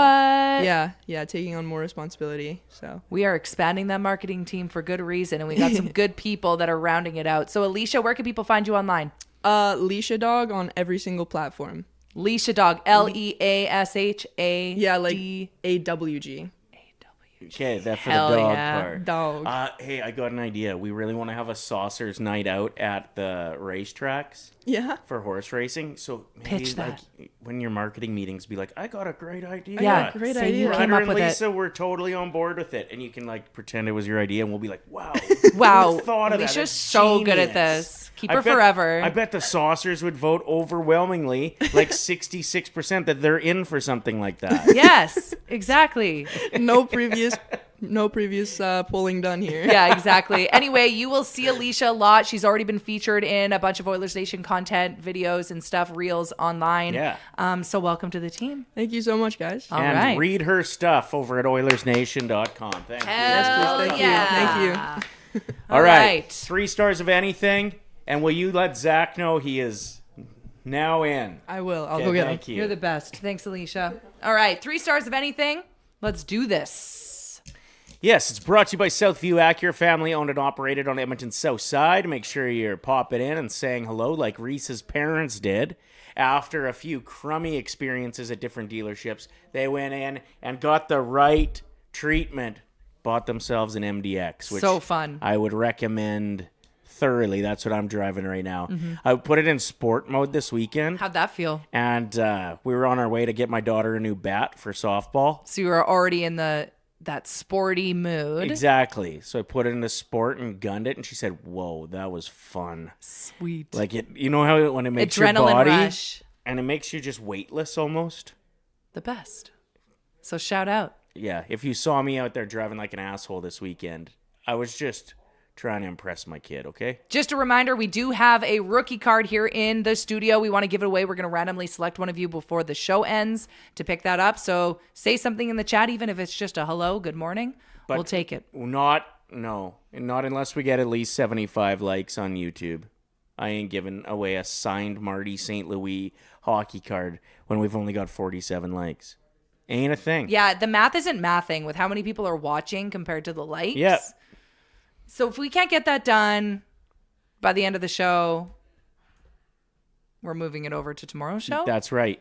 Okay, before we get to Zach, let's get into 3 stars of anything. Today's theme is like themes for May. You know how we have Sober October, we have Movember. What are we doing for May? Mm-hmm. Whose turn? Who gets to go first? I think you won last time. Okay, my first overall pick is gay for May.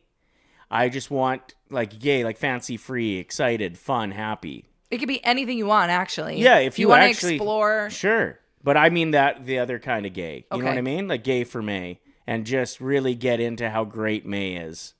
That's my first pick. Because they got to kind of like have a playability with the name for it to be remembered. Like Movember is funny and people remember it. Sober October rhymes, so people remember it. Yeah, and it's like, when is the Pride Parade? Is that in June? It's kind of like getting prepared Sure. for that too, if that's the vibe that you want to go for. Whatever you want. Whatever you want. Gay to mean. Rock it. My first overall pick is No Way May. We are setting boundaries for the spring. Okay. We're saying no to things that don't bring us joy. And that's fine. Reese. No Way May is my first overall pick. I am going to go with Messy May. It's Kinda got a nice ring to it. Kind of just push it all to June. Don't even worry about cleaning up. You got to clean out your car, whatever. Do it in Wait. June. Who Messy cares? May. Yeah, I mean, our garage needs to be cleaned out. I'll wait. Not this month. Not if Messy May wins. I love it. Okay, my second overall pick is going to be Mate. Like, get it on? Just getting it on lots for the month of May. Mate. My second overall pick is Major Decisions. Okay. You want new patio furniture? It's a bit expensive. That's a major decision. Uh-huh. Do it. We got to figure out where our honeymoon is. True. That's a major decision. Okay. Reese, your second pick for the theme that we should give the month of May. It's Pay May. Now, it might not be the busy season around here, but I know for like a lot of construction companies and stuff like that, you're heading into the busy season right now. What better time than to make them give you a raise? Pay May. Pay May. Pay May right now. Pay May now. You sound like Forrest Gump when you say it. Pay May. All right. My third pick is going to be May as well. Ooh. So the opposite of Lisa's No Way May. May as well means if somebody wants to go and play squash with you and you've never played squash before. May as well. Hey, you want to go grab beers? At 11 a.m.? May as well. Hey, should we take a road trip to the mountains just for one day? May as well. Okay, my third pick is May bee. Start raising bees. Do you know how important they are for the environment and for our planet? Maybe. Okay, really embracing that. We need more beekeepers. Uh-huh. Get some homegrown honey. They were making that sound like it was going to be the reason the world ended like a couple years ago. It will be. Well, we need the bees. I haven't heard many people talking about it anymore. I saw the biggest bumblebee ever the other day, which was nice. I was like, yeah, you get that. Do you think it was just filled up with pollen? Yeah. All right, Reese, your third pick. My final pick is just going to be May I Interest You. Come up with a bunch of different plans and do all this shit with your friends. Make May something that you want to go out and get active in. I like that it's a little bit different than yours. Yours is saying yes to things, but he's the one making the decision. Reese and I could have a hell of a month. Because he's going to make plans and I'll say, may as well. May as well. All right, let's spitfire ours and you get your vote on who has the best list. What should the theme be for May, Ryder? Gay for May, Mate, and May as well.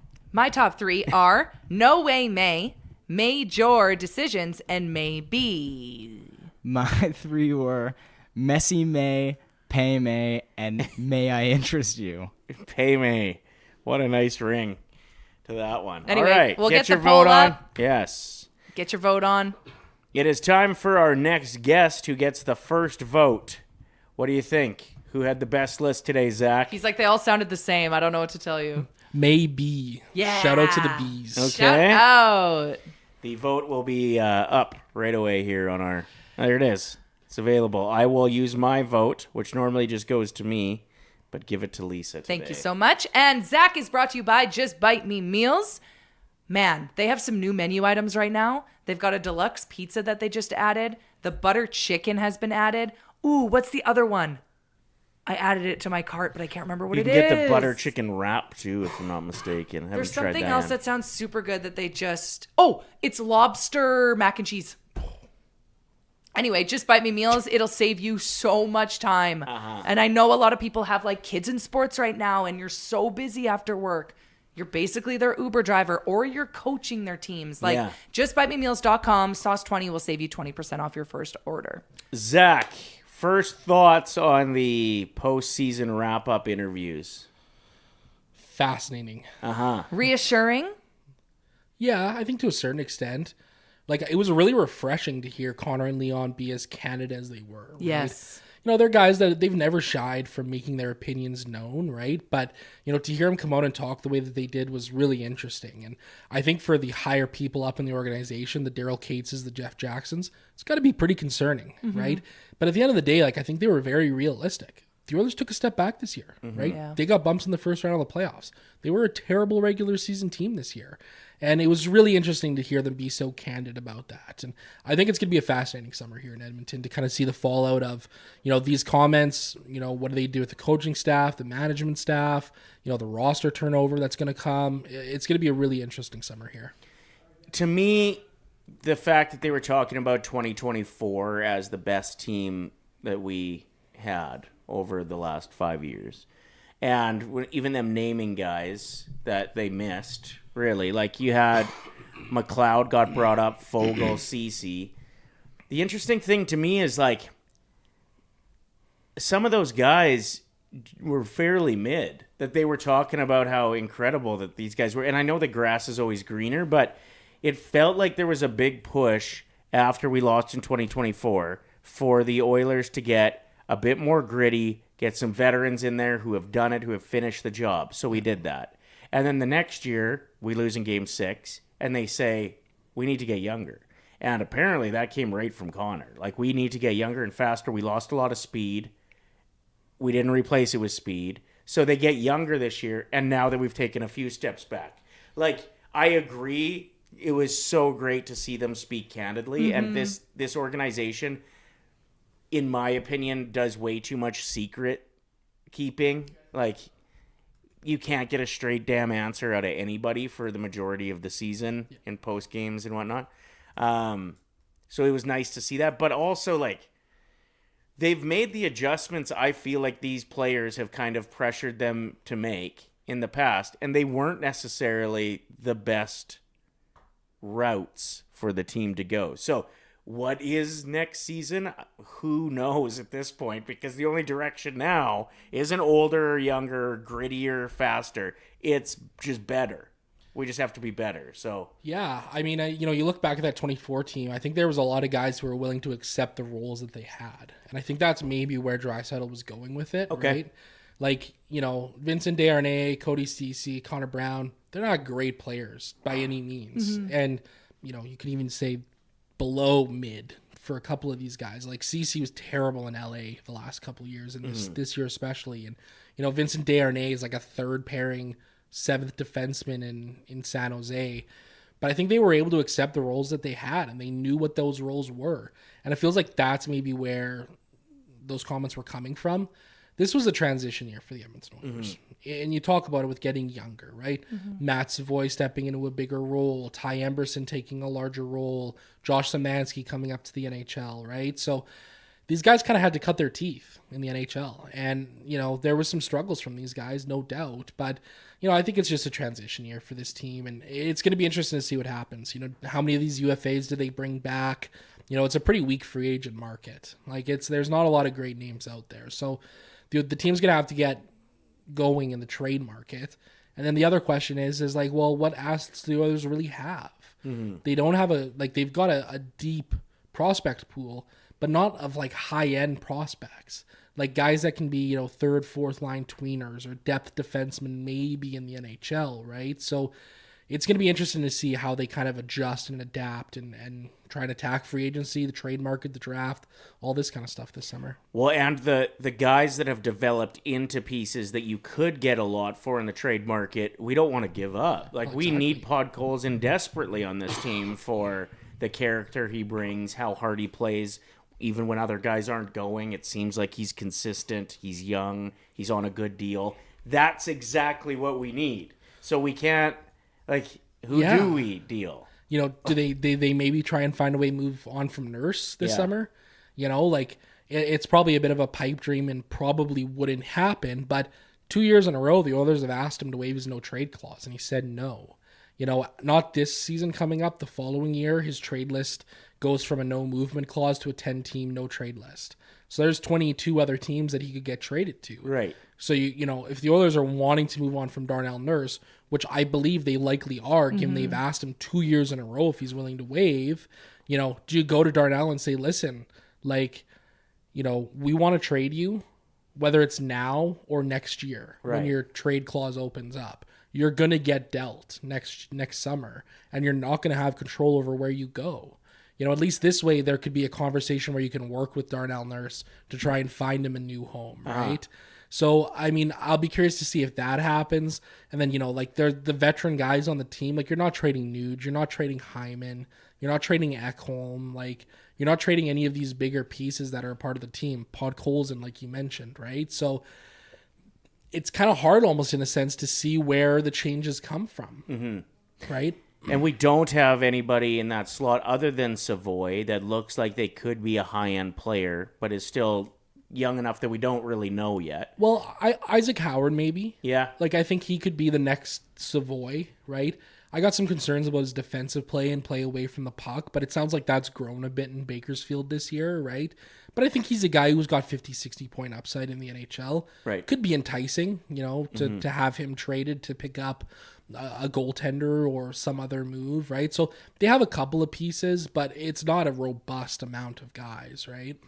Do we think that there is a chance that Tampa Bay moves on from John Cooper? Would you think that is at all a possibility after getting bumped in the first round for the 4th consecutive year? Yeah, I think it's a possibility for sure. I was just on with Kevin Karras from 1440 as I was driving in today, and he kind of mentioned to me, he's like, do you think Tampa would really fire him? Probably not, right? It would probably be John Cooper being like, I'm going to step away from the Lightning organization and go for another adventure somewhere else, right? He's been there for a million years, 4 first-round exits. Yeah, that sucks. It feels like it's maybe time for a change of scenery, right? So, and he wants to work with McDavid. Yeah. Who doesn't? Who doesn't? Well, and even for him, I believe it was Bruce Cassidy, maybe another potential coach of the Oilers if we make a move, who said, like, bringing a cup back to a Canadian city would be incredible.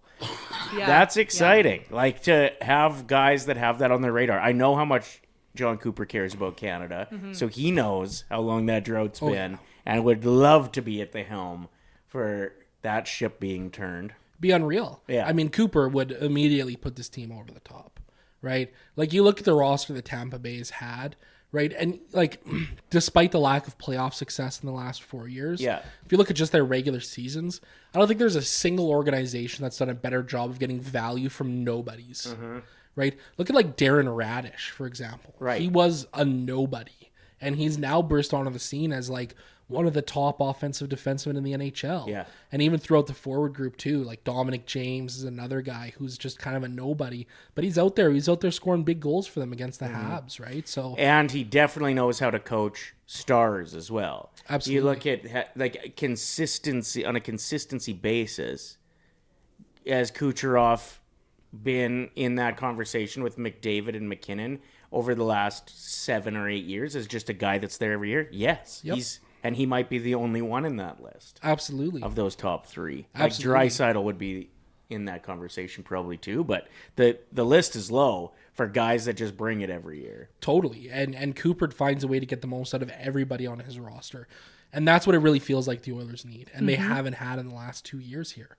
There's been a lot of guys on these Oilers teams that have been way too quiet and couldn't find a role, couldn't find a spot. So I think there's going to be some big organizational changes on that front, especially with giving guys ownership of roles and positions and jobs on this team. Look at Trent Frederick, right? At the start of the season, they're like, hey, you're starting on a line with McDavid and Draisaitl. It lasted 3 games, maybe? Yeah, I don't even know if it lasted then. Yeah, like 3 periods. And they're like, oh, this isn't going to work. 100%, yeah. Right? Like, that's not putting a player in a position to succeed, right? So I think that's going to be one of the big organizational changes we see is just more deliberate focus on putting guys in the right spots. Well, and imagine if he could come in and get the most out of, I mean, maybe we don't trade Nurse, but if he can get the most out of Nurse, if Cooper could come in and get the most out of Trent Frederick, like, all of a sudden this team looks very different. 100%. If he would have been a 20-goal scorer, 50-point hitter, which would have been the top end for Frederick, that's probably even asking a bit much. But you add that to the regular season we had, and you do win the Pacific. And then you don't take on a fierce Anaheim team that is as confident as you are because you're both in the same position. Like, it all could have changed very differently if we got more out of a few of those guys. So, yeah, we'll see. I think you're right on setting people up for success needs to be big. Who do you see making it to the end? Who do you see in the final? Carolina looks scary. Yeah, they're stupid good, eh? And, like, speaking of consistency, they've probably got the easiest path that they've had in a long time to get there. Yeah. I could see them getting to the final. Out west, Colorado looks scary. Yeah. Jesus. They had as many goals last night as Montreal had shots. Yeah. Yeah, like they look scary good. So I think I'm going to go Colorado, Carolina. Okay. I'm hoping for Montreal to make it to the end. Yeah. I just think it would be so fun for us here to be like, okay, at least we've got a Canadian team. And the interesting thing is, like, if they were going up like they did this round, that I was a little bit worried about, a veteran team like Tampa, I thought maybe that experience would push Tampa through. Now they get to go up against another team that's exactly like them, full of piss and vinegar, didn't have expectations to be heavy hitters this year, probably did have expectations within the markets to make the playoffs this year. But the fact that they were both near division winning, like, Buffalo did win their division. Montreal was right on their ass. And they're both young, great young defensemen on the team. That yeah, move it feels puck. nice, like, to watch and be excited to watch. That will be a really fun series. I hope it goes 7. And anyway, honestly, it's 11:02, but let's wrap it up with your point. I was just gonna say one more thing. Yeah. The Sabres are almost like another Canadian team. True, They sing the Canadian anthem for the Also games. that's they true. love their Tim Hortons. Yep. They're all really, really nice, and they love hockey. So it feels like we're getting 2 Canadian teams still kind of in the mix. Yeah, there will be one. You're rooting for both, kind of. It's like kind of you'll be happy when one wins a game, but you're sad for the other team. That'll be an interesting emotional roller coaster to go through as well. Maybe we should trade Calgary for Buffalo. Ooh. Yeah. Done. Zach is in. Can you write an article on that today, please? You bet. It'll go up. All right. OilersNation.com. Thank you, Zach, for joining us today. Always a pleasure. Means a lot. And let's get our bets in for Let's Sports do Interaction to wrap the show. If you want to ride with us, I did pick Montreal to win in 7 games. And hit that ticket last night. This segment brought to you by Sports Interaction, Sportsbook and Casino. Every game's your game when you bet with Sports Interaction from puck drop to overtime. Bet with Canada's homegrown sportsbook, 19 plus. Please play responsibly. So I had the Pistons to win yesterday. They did. But then I added the Raptors to my ticket, which screwed me. So hopefully tonight's not the same, where it's a one team wins and the other loses, because it hurts to do this, but I'm doing it.